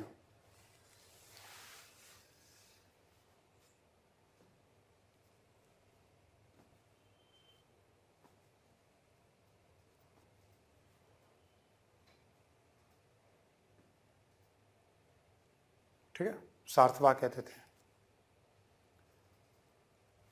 तो व्यापार की भी बात कर ली, सिक्कों के बारे में लिख लो जरा।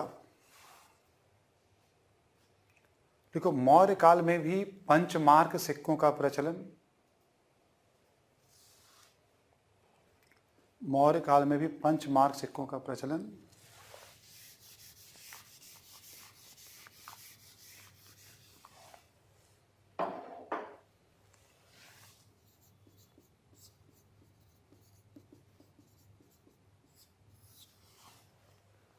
पन या करसापन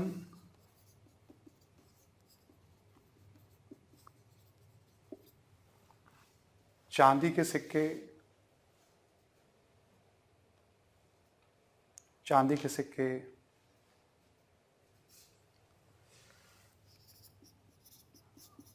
काकिनी या माशक तांबे के सिक्के को कहते थे।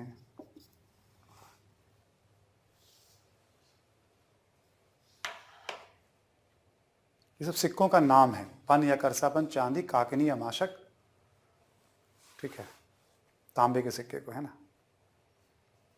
एक पॉइंट और लिख लें सिक्कों के बारे में। मौर्यकालीन सिक्कों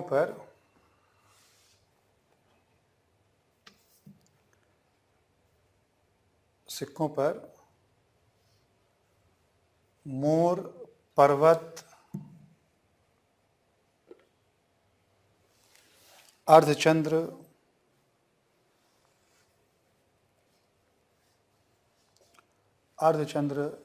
वृक्ष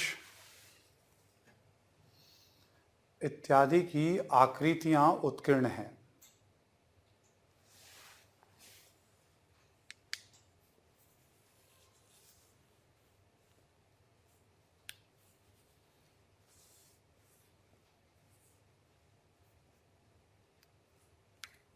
इत्यादि की आकृतियां उत्कीर्ण हैं।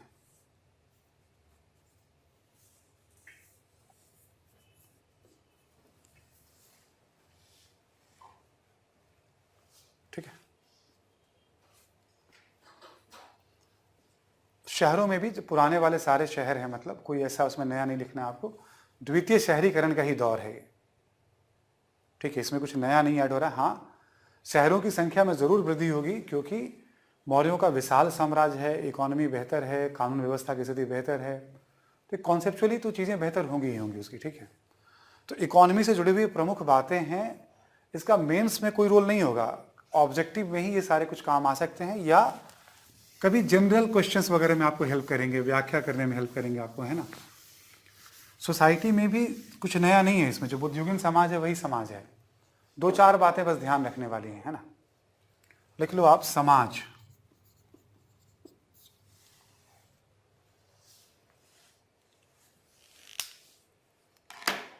देखो, वर्ण व्यवस्था, जाति प्रथा,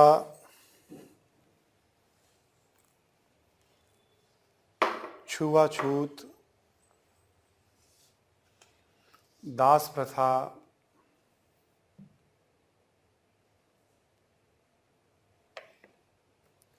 इत्यादि पूर्ववर्ती काल की तरह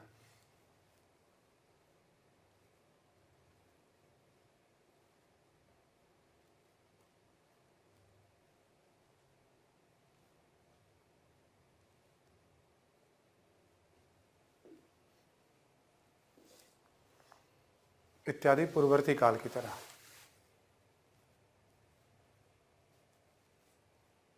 सब कुछ पहले जैसा है। एक और लिख लो, जातियों की संख्या में वृद्धि,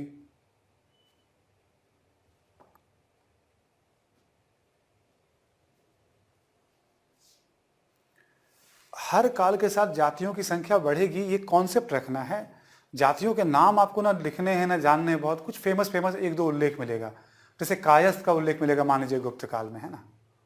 तो ऐसे कोई एक दो जाति का नाम मिल गया जो बहुत फेमस है, तो वो हम ले लेंगे हम चर्चा के दौरान। अदरवाइज कोई आपका इसमें रोल नहीं, क्योंकि जैसे जैसे व्यवसाय बढ़ेगा वो व्यवसाय जाति का रूप धारण कर लेगा। तो प्रोलिफरेशन ऑफ कास्ट हर काल के साथ, हर समय के साथ बढ़ता ही जाएगा। जैसे मान लीजिए आज पुराना दौर होता है, जिस तरह की टेक्नोलॉजी है आज, है ना, तो पता चला मोबाइल बनाने वालों की एक जाति बन जाती है ना, इंटरनेट सप्लाई करने वालों की एक अलग बन जाती, और भी अलग अलग। ठीक है, तो उस तरह से जाति पता चला नाम में ही चल जाता है ना। जैसे मैं काम कर रहा हूँ तो पता चला मोबाइल जाति होगी सुजीत मोबाइल, है ना, यही एक जाति बन जाएगी। तो व्यवसाय के साथ आइडिया रखिएगा आप। एक चेंज क्या होता है इसमें, जैसे कौटिल्य ने एक बहुत बड़े विचारक हैं, वो अपनी किताब में कहते हैं कि भाई शूद्रों को कभी दास नहीं बनाया जा सकता। एक जो बात रख रहे हैं। दूसरा कह रहे हैं कि भाई वो खेती कर सकते हैं शूद्र जो है, मतलब उनसे आजीविका। पहले था कि भाई वर्जित किया गया था, केवल वैश्यों के लिए था। तो परिवर्तन के कारण ये माना जाता है कि विशाल साम्राज्य है और लोगों की जरूरत है। ठीक है, तो वर्ण व्यवस्था में छोटा सा चेंज ये दिखाई पड़ता है यहां पे। ठीक है, लिख लीजिए आप इसमें जरा। देखिए,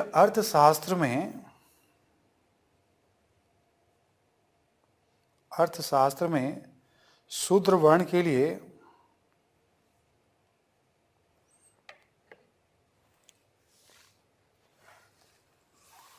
कृषि एवं व्यापार से आजीविका के संचालन,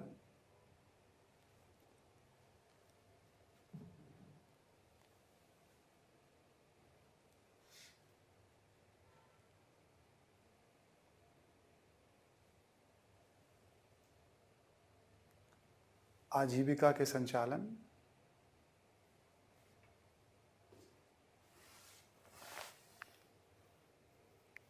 का उल्लेख है,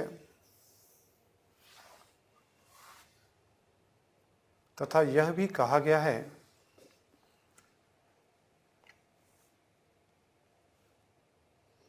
कि शूद्रों को दास नहीं बनाया जा सकता।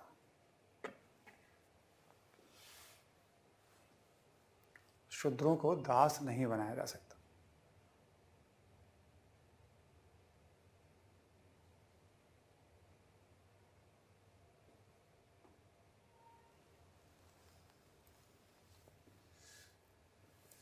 ठीक है, एक और पॉइंट लिखो इसमें। अगला पॉइंट लिखो, महिलाओं की दशा भी पूर्ववर्ती काल की तरह। वो सारी चीजें हैं जो हमने बताई थी पिछले दौर में आपको।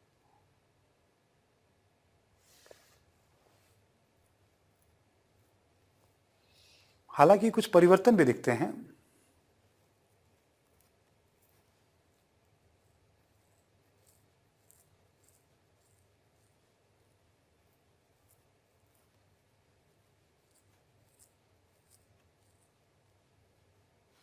जैसे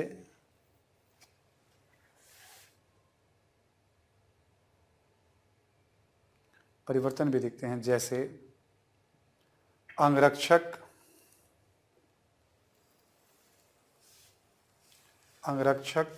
ज्योतिष,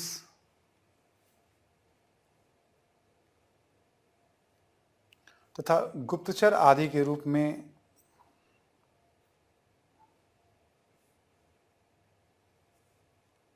महिलाओं की भूमिका की जानकारी,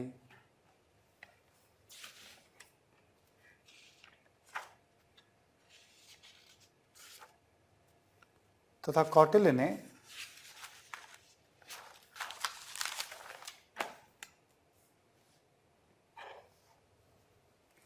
महिलाओं के तलाक संबंधी अधिकार का समर्थन किया है। महिलाओं के तलाक संबंधी अधिकार का समर्थन किया है। जैसे बहुत सारे यूनानी लेखक कहते हैं कि जो चंद्रगुप्त था वो महिला बॉडीगार्ड से घिरा रहता था, वो है ना। ये सब कुछ जानकारी मिल रही है महिलाओं की भूमिका बारे में, वरना बाल विवाह है, शिक्षा से वंचित किया गया, वो सब बातें हैं जो पिछले दौर में हमने बताई। जैसे एक बार यूपीएससी के जीएस में आ चुका है कि भाई किस काल में महिलाओं के तलाक संबंधी अधिकार का उल्लेख मिलता है। पूछना तो नहीं चाहिए था वैसे ऐसे सवाल, लेकिन पूछा गया बहुत पहले, ठीक है। मौर्य काल में मिलता है और कौटिल्य ने उसका समर्थन किया है ना। इसके पहले तलाक जैसी चीज़ हमें दिखाई नहीं पड़ती है जब चर्चा होती है। तो सोसाइटी में और नया कुछ नहीं जानना है आपने। हमने क्या बताया था, मौर्य काल में इंपॉर्टेंट क्या है, सोर्स। राजनीति में भी अशोक और कला, मतलब मेंस और पीटी दोनों ही पॉइंट ऑफ व्यू से ये ज्यादा इंपॉर्टेंट है, स्रोत, कला और राजनीति में अशोक के बारे में जो मैंने आपको बताया, ठीक है। बाकी पढ़ तो जैसे पूरा रहे, हमने शुरू में ही कहा था सिलेबस हमने पूरा कवर करना है ना। कला की जब हम बात करते हैं मौर्य काल में, अब जो लास्ट हमारा टॉपिक होगा, तो बहुत ऑब्वियस है इसमें स्थापत्य की चर्चा होगी सबसे पहले इस दौर में, है ना। और स्थापत्य की जब हम बात करेंगे तो यहाँ पे स्तंभ की बात करेंगे, जिसको सोर्स के रूप में भी हमने पढ़ा था, ठीक है। वो एक कलात्मक उसका पहलू भी है। स्तूप की चर्चा करेंगे हम लोग, विहार और महल,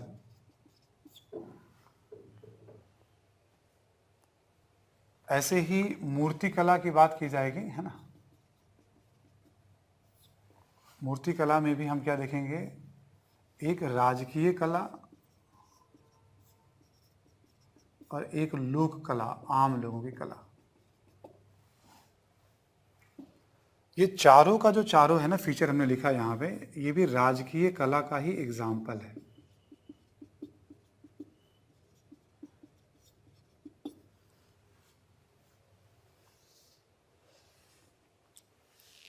ये भी राजकीय कला का उदाहरण है,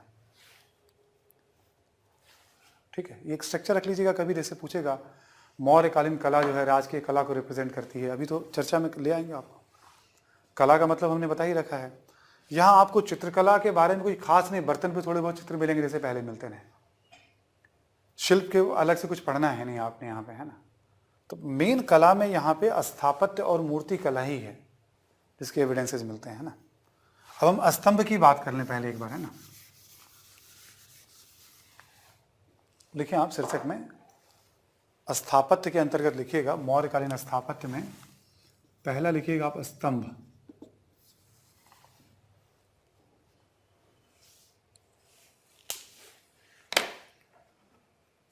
देखिए मौर्य कला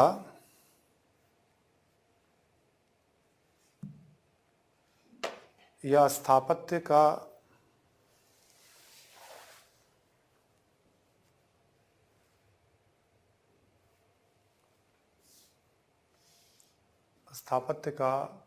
एक अत्यंत ही आकर्षक पहलू है,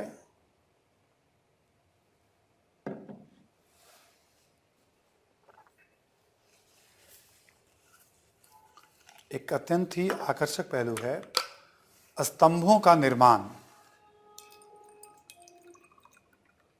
स्तंभों का निर्माण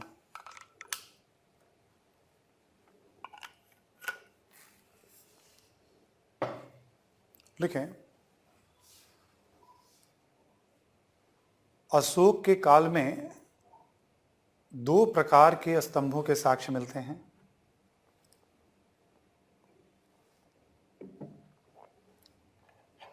स्तंभों के साक्ष्य मिलते हैं, एक स्मारक स्तंभ और दूसरा स्वतंत्र स्तंभ।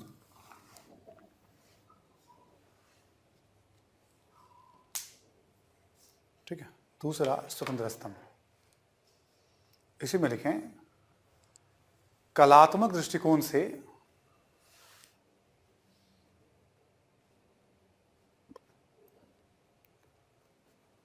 स्वतंत्र स्तंभ का विशेष महत्व है।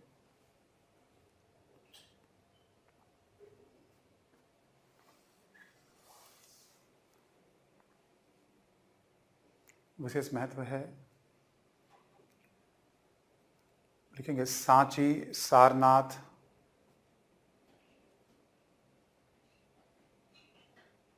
कौशाम्बी,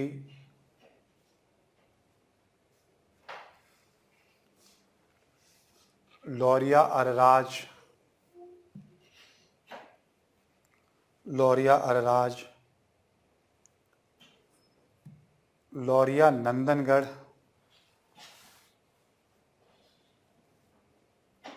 नंदनगढ़, दिल्ली इत्यादि स्थलों से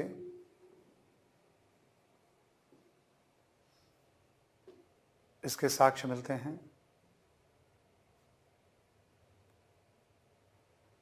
ये तो मैं आपको स्रोत में भी करवा चुका था, मैं कहाँ कहाँ से स्तंभों के प्रमाण मिलते हैं ना। स्मारक का मतलब क्या होता है, कोई इमारत बनी हुई है उसमें जो पिलर है, और इंडिपेंडेंट मतलब जैसे उसको पूरी तरह से वैसे किया गया, उसका इमारत से कोई रिलेशन नहीं। ठीक है, नेक्स्ट पॉइंट लिखें इन स्तंभों की सामान्य विशेषताएं हैं। लिख लीजिए, फिर एक थोड़ा सा डायग्राम बना के भी दिखा दूंगा। इन स्तंभों की सामान्य विशेषताएं हैं।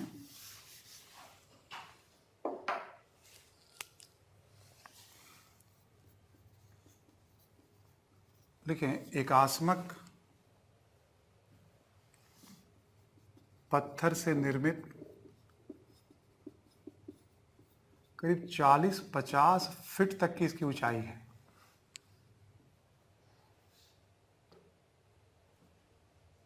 एकास्मक पत्थर से निर्मित, लिख लीजिए, अभी मैं एक डायग्राम बना के दिखा दे रहा हूं। गोलाकार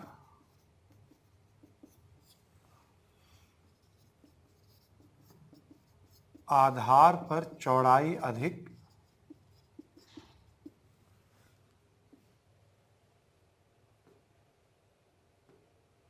चौड़ाई अधिक, मौर्यकालीन चमकीली पॉलिश, मौर्यकालीन चमकीली पॉलिश। इसकी चमक बहुत यूनिक है, आज भी उसकी चमक बनी हुई है ना।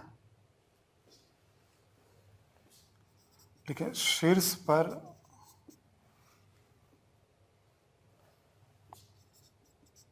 उल्टे कमल की आकृति,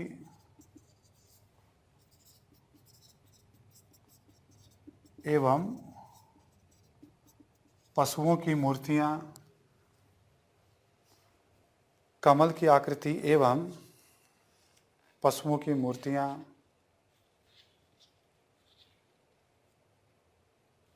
ठीक है, लिख लें। और आधार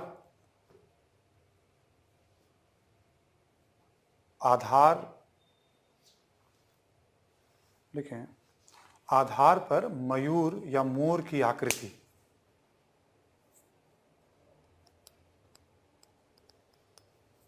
आधार पर मयूर या मोर की आकृति।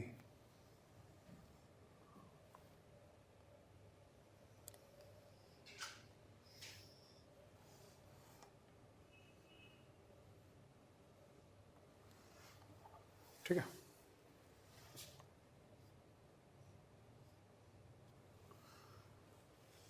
ये जो पूरा का पूरा ये है, ऊपर का इलाका जो है जिसको हमने कहा शीर्ष है, इसको चौकी भी कहा जाता है। ठीक है, और यहाँ पे आपको कमल दिखेगा और यहाँ पे आपको पशुओं की मूर्तियाँ।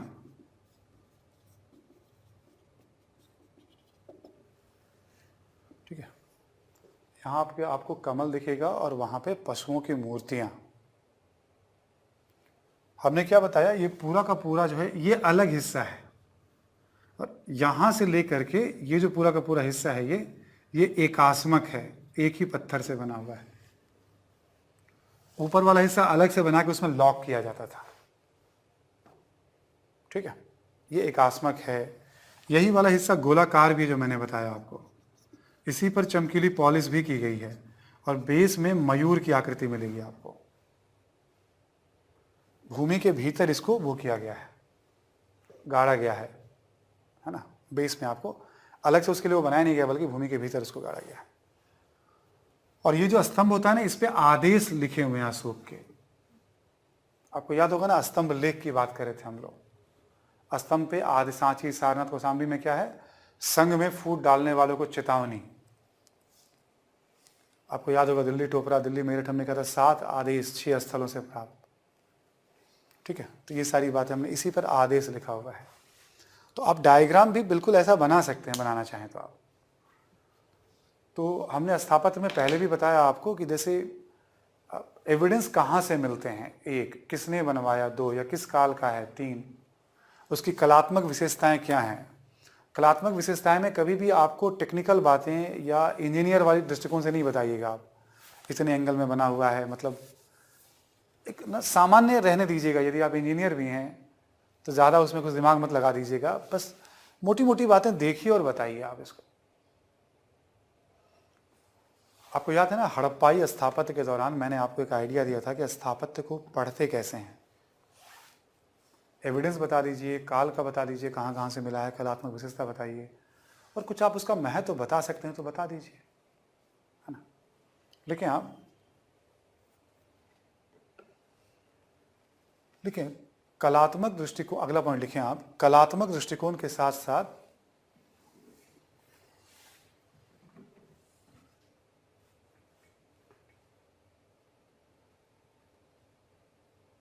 अशोक के स्तंभों का ऐतिहासिक महत्व भी है।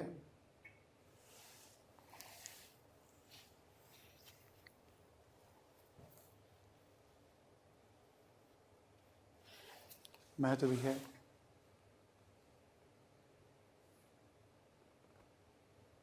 लिखें इन स्तंभों से अशोक के धम्म की नीति, राजस्व नीति,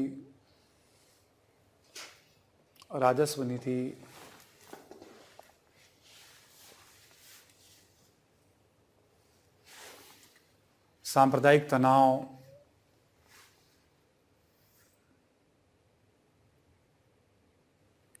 तनाव, कल्याणकारी कार्यों इत्यादि की जानकारी मिलती है।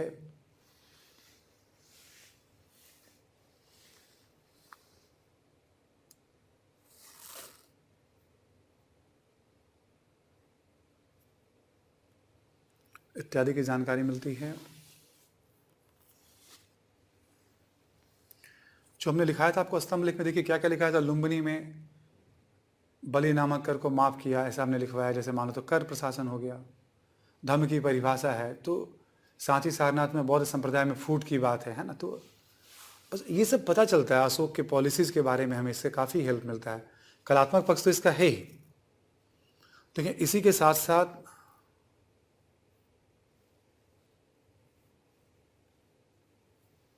सारनाथ स्तंभ के शीर्ष को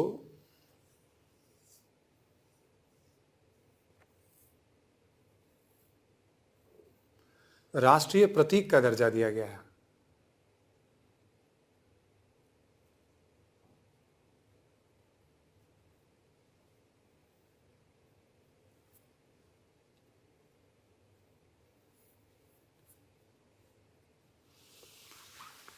अभी जैसे क्या है, मान लो समझो ये सारनाथ स्तंभ है, तो सारनाथ स्तंभ में भी सारी बातें आ जाएंगे। और ऊपर पशुओं की मूर्ति है ना, तो मूर्ति कला में भी इन पशुओं की बात करेंगे हम। एक ही कला को स्थापत्य में लेंगे हम और दूसरी तरफ भी लेंगे। यहाँ पे नोट करके एक पॉइंट लिख सकते हो। कभी कभी वैसे तो बहुत इंपॉर्टेंट नहीं है, लेकिन कुछ तो लिख ही लो आप। अब लग रहा है टाइम इसका भी आ सकता है। लिखो ईरानी स्तंभ से यह निम्नलिखित अर्थों में भिन्न है।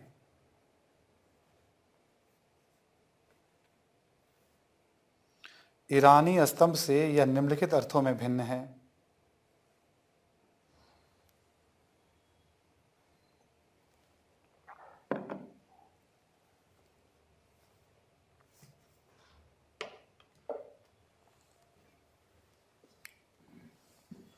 पॉइंट्स में लिखना आप। लिखें, ईरानी स्तंभ को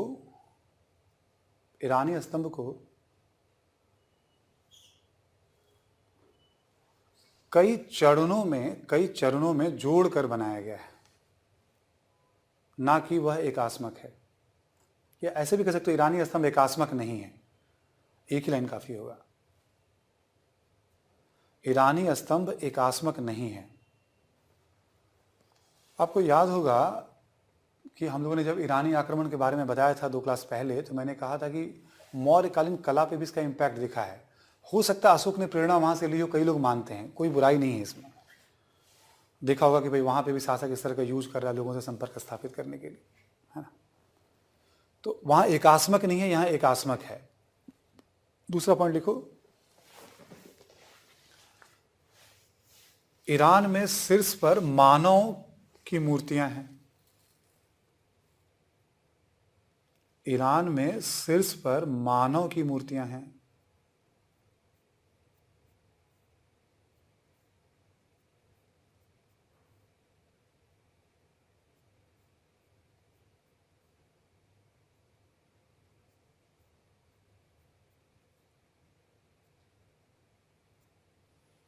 ठीक है, शीर्ष पर मानव की मूर्तियां हैं।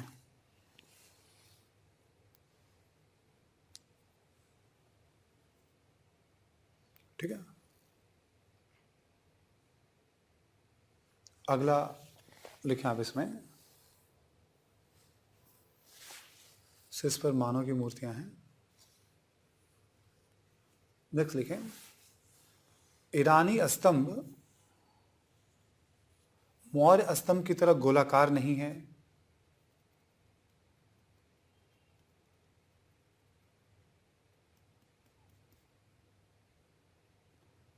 और ना ही मौर्यों की तरह चमकीली पॉलिश भी।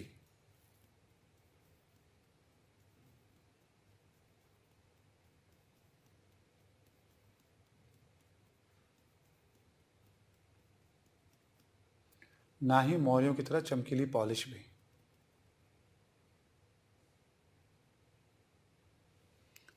कभी कभी ना किताबों में भी उल्लेख मिलता है, तो कुछ भी आइडिया रहेगा, ऑब्जेक्टिव में सब्जेक्टिव में आप लिख सकते हो, इसको बता सकते हो।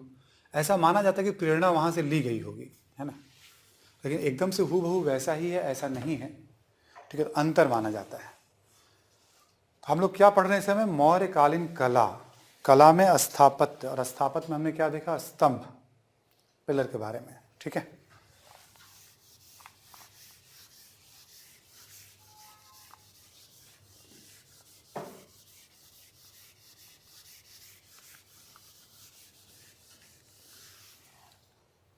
कला में ही अगला है स्तूप स्थापत्य।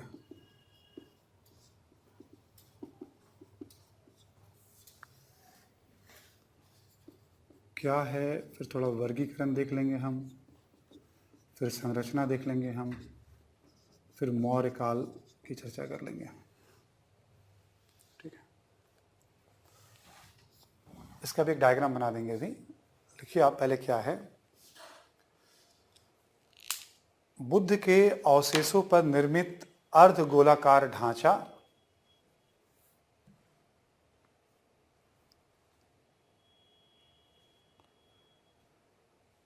बुद्ध के अवशेषों पर निर्मित अर्ध गोलाकार ढांचा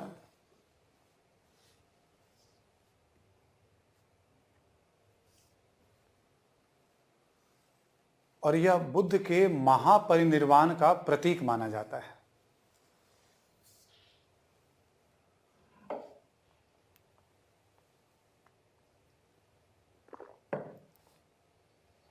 शरीर त्याग का प्रतीक माना जाता है। ऐसा कहा जाता था कि बुद्ध की ही इच्छा थी, ताकि मतलब जैसे क्या होता है, इस तरह के प्रतीक से ना लोग खिंचते हैं फिर उनके बारे में जानते हैं कि भाई किसकी है ये आकृति, क्या उनकी शिक्षा रही है ना। उनका मकसद ये था कि शिक्षा जितना अधिक से अधिक लोगों तक जाए। ठीक है, तो स्तूप क्या होता है? एक अर्धगोलाकार ढांचा होता है ना, ऐसा। ठीक है, अंडाकार शेप में होता है। थोड़ा वर्गीकरण लिख लो आप, फिर संरचना कराता हूं मैं आपको। एक लिख लो शारीरिक,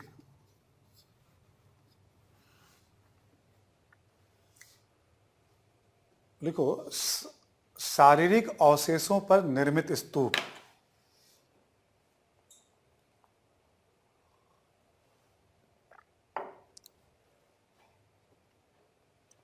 शारीरिक अवशेषों पर निर्मित स्तूप।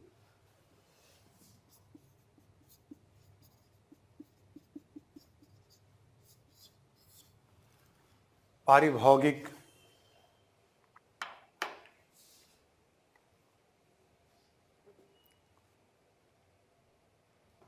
पारिभौगिक लिखो बुद्ध के द्वारा प्रयोग में लाई गई वस्तुओं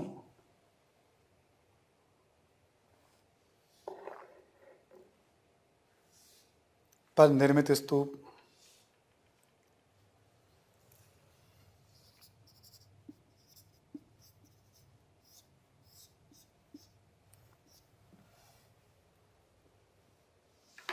निर्मित स्तूप। अब लिखो उद्देशिक।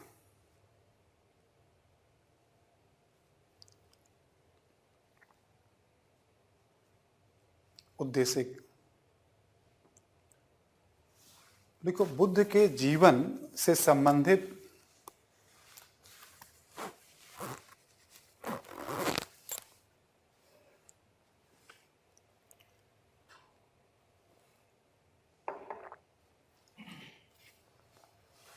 बुद्ध के जीवन से संबंधित महत्वपूर्ण स्थलों पर निर्मित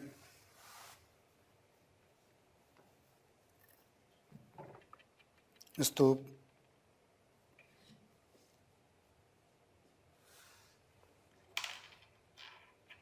ठीक है, जहां जहां बुद्ध ने यात्रा वगैरह की है। और एक लिख लो आप पूजार्थक। पूजा के उद्देश्य से निर्मित स्तूप। पूजा के उद्देश्य से निर्मित स्तूप। ठीक है, ये हो गया आपका वर्गीकरण। ये अलग अलग टाइप है स्तूप के, बहुत सारे स्तूप मिलेंगे आपको, अलग अलग दौर में बनेंगे भी, है ना। अब जैसे हम लोग बात करें संरचना की, है ना, तो आप एक बार इसे देख लो। ये हो गया आपका अर्धगोलाकार ढांचा। लिख लीजिएगा, शीर्षक दे दीजिएगा संरचना।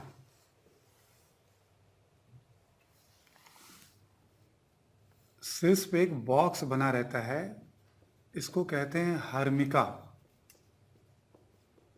ये पवित्र स्थान होता है।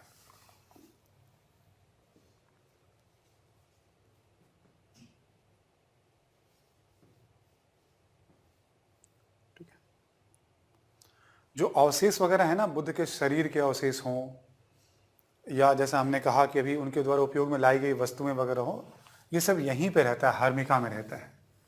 इसके ऊपर छत्र बना हुआ होता है।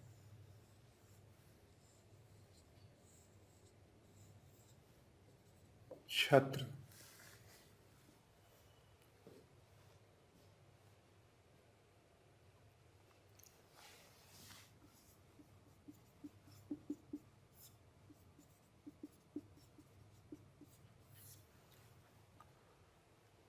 ठीक है, लिखें आप, स्तूप के चारों ओर रेलिंग या वेदिका होता है। स्तूप के चारों ओर रेलिंग या वेदिका होता है।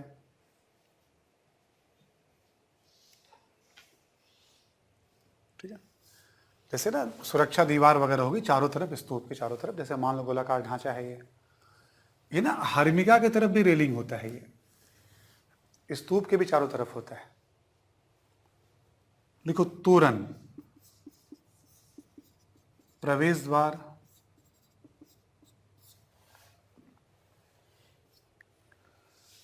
प्रायः स्तूप के चारों ओर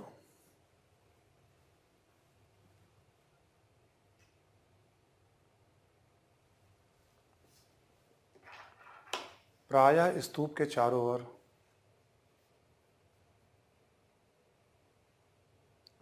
ठीक है। यहां नोट करके लिख लीजिए आप। लिखिए रेलिंग एवं तोरण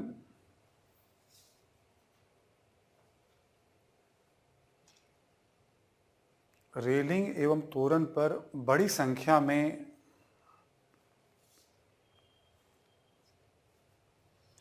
बुद्ध के जीवन से संबंधित घटनाओं को उत्कीर्ण किया गया है।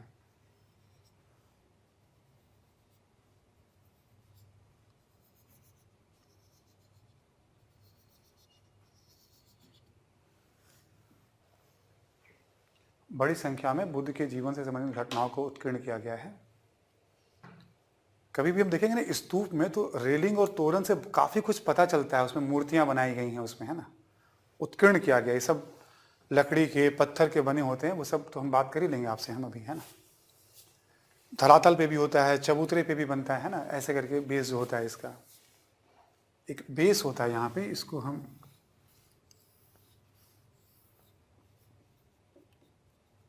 आधार को मेधी कहते हैं, या प्लेटफॉर्म भी कह सकते हैं आप।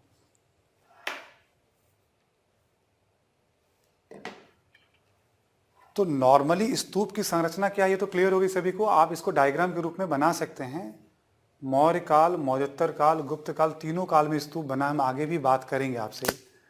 ये तो एक संरचना है, जो कोई भी काल की बात करनी तो हमने बना दिया डायग्राम उसको, या लिख के भी बता दिया। इसी में थोड़ा 2-3 पॉइंट्स लिख लीजिए आप मौर्यकालीन स्तूप के बारे में।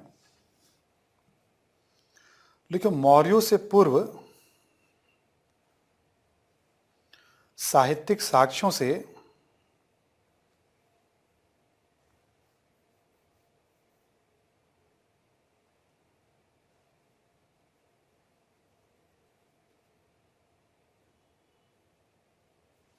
मौर्यों से पूर्व साहित्यिक साक्ष्यों से स्तूप निर्माण की जानकारी मिलती है, या स्तूप निर्माण का उल्लेख मिलता है।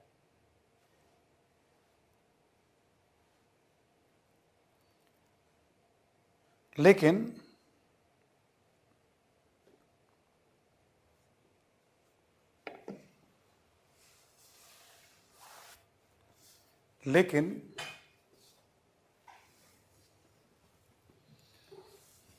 इसके भौतिक अवशेष नहीं मिलते हैं।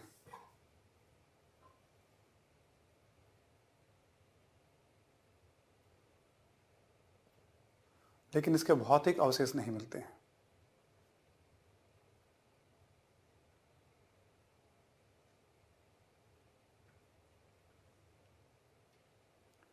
आपको याद होगा जैसे बुद्ध की मृत्यु के बाद ही 8 स्तूपों को बनाया गया, बट उसके अवशेष बहुत नहीं मिलते हैं। कहीं कहीं मिलते हैं, लेकिन वो बहुत प्रामाणिक नहीं है ना। अगला पॉइंट लिखें, ऐसी मान्यता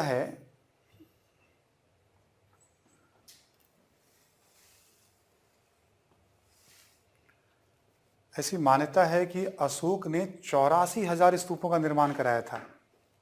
84,000।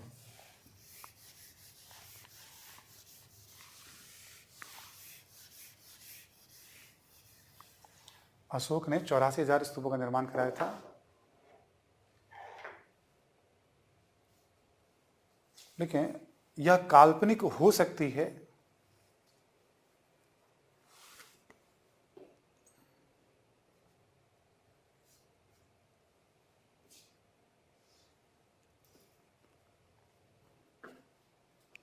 लेकिन सांची, सारनाथ,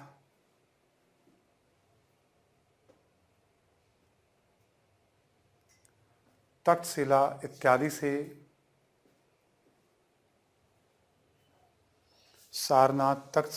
से अशोककालीन कुछ स्तूपों के प्रमाण मिलते हैं।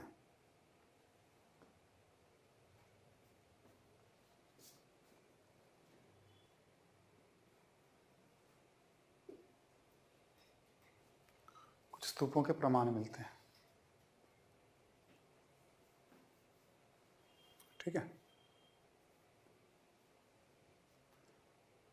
तो संरचना तो यही रहेगा स्तूप का मोटे तौर पे, है ना।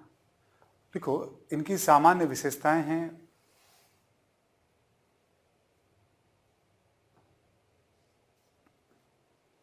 सामान्य विशेषताएं हैं, रेलिंग एवं तोरण में लकड़ी का प्रयोग,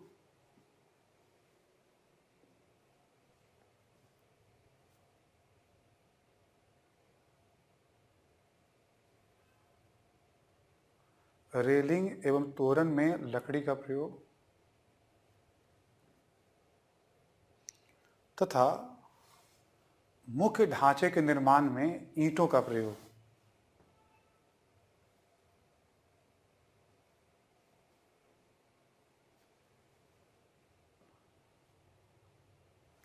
अब जैसे मान लो आपको लिखना हो तो आप ये डायग्राम बना देंगे कि भाई ये सब डायग्राम हमें वहाँ दिखाई अशोक के स्तूपों में पड़ता है ना।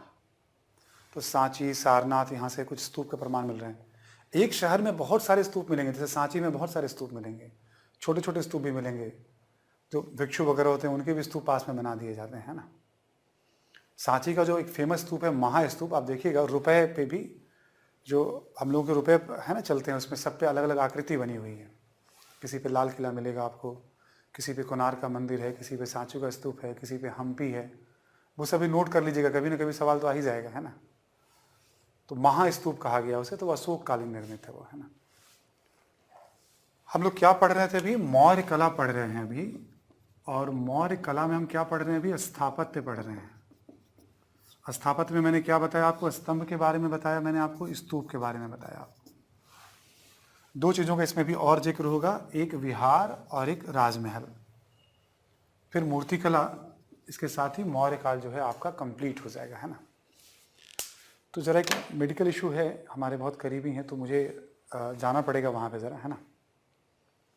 तो मैंने कहा था क्लास में रोक लूँगा थोड़ा, आपको पहले ही रोक दूँगा आज मैं, तो अब यहीं पे क्लास ऑफ भी कर रहा हूँ मैं। बाकी कल का भी शेड्यूल हमारे पास है, कल मिलेंगे फिर आपसे हम, है ना। ठीक है, सौरभ आप आगे इन्फॉर्म कर दीजिएगा एक बार आप, ठीक है। Thank you.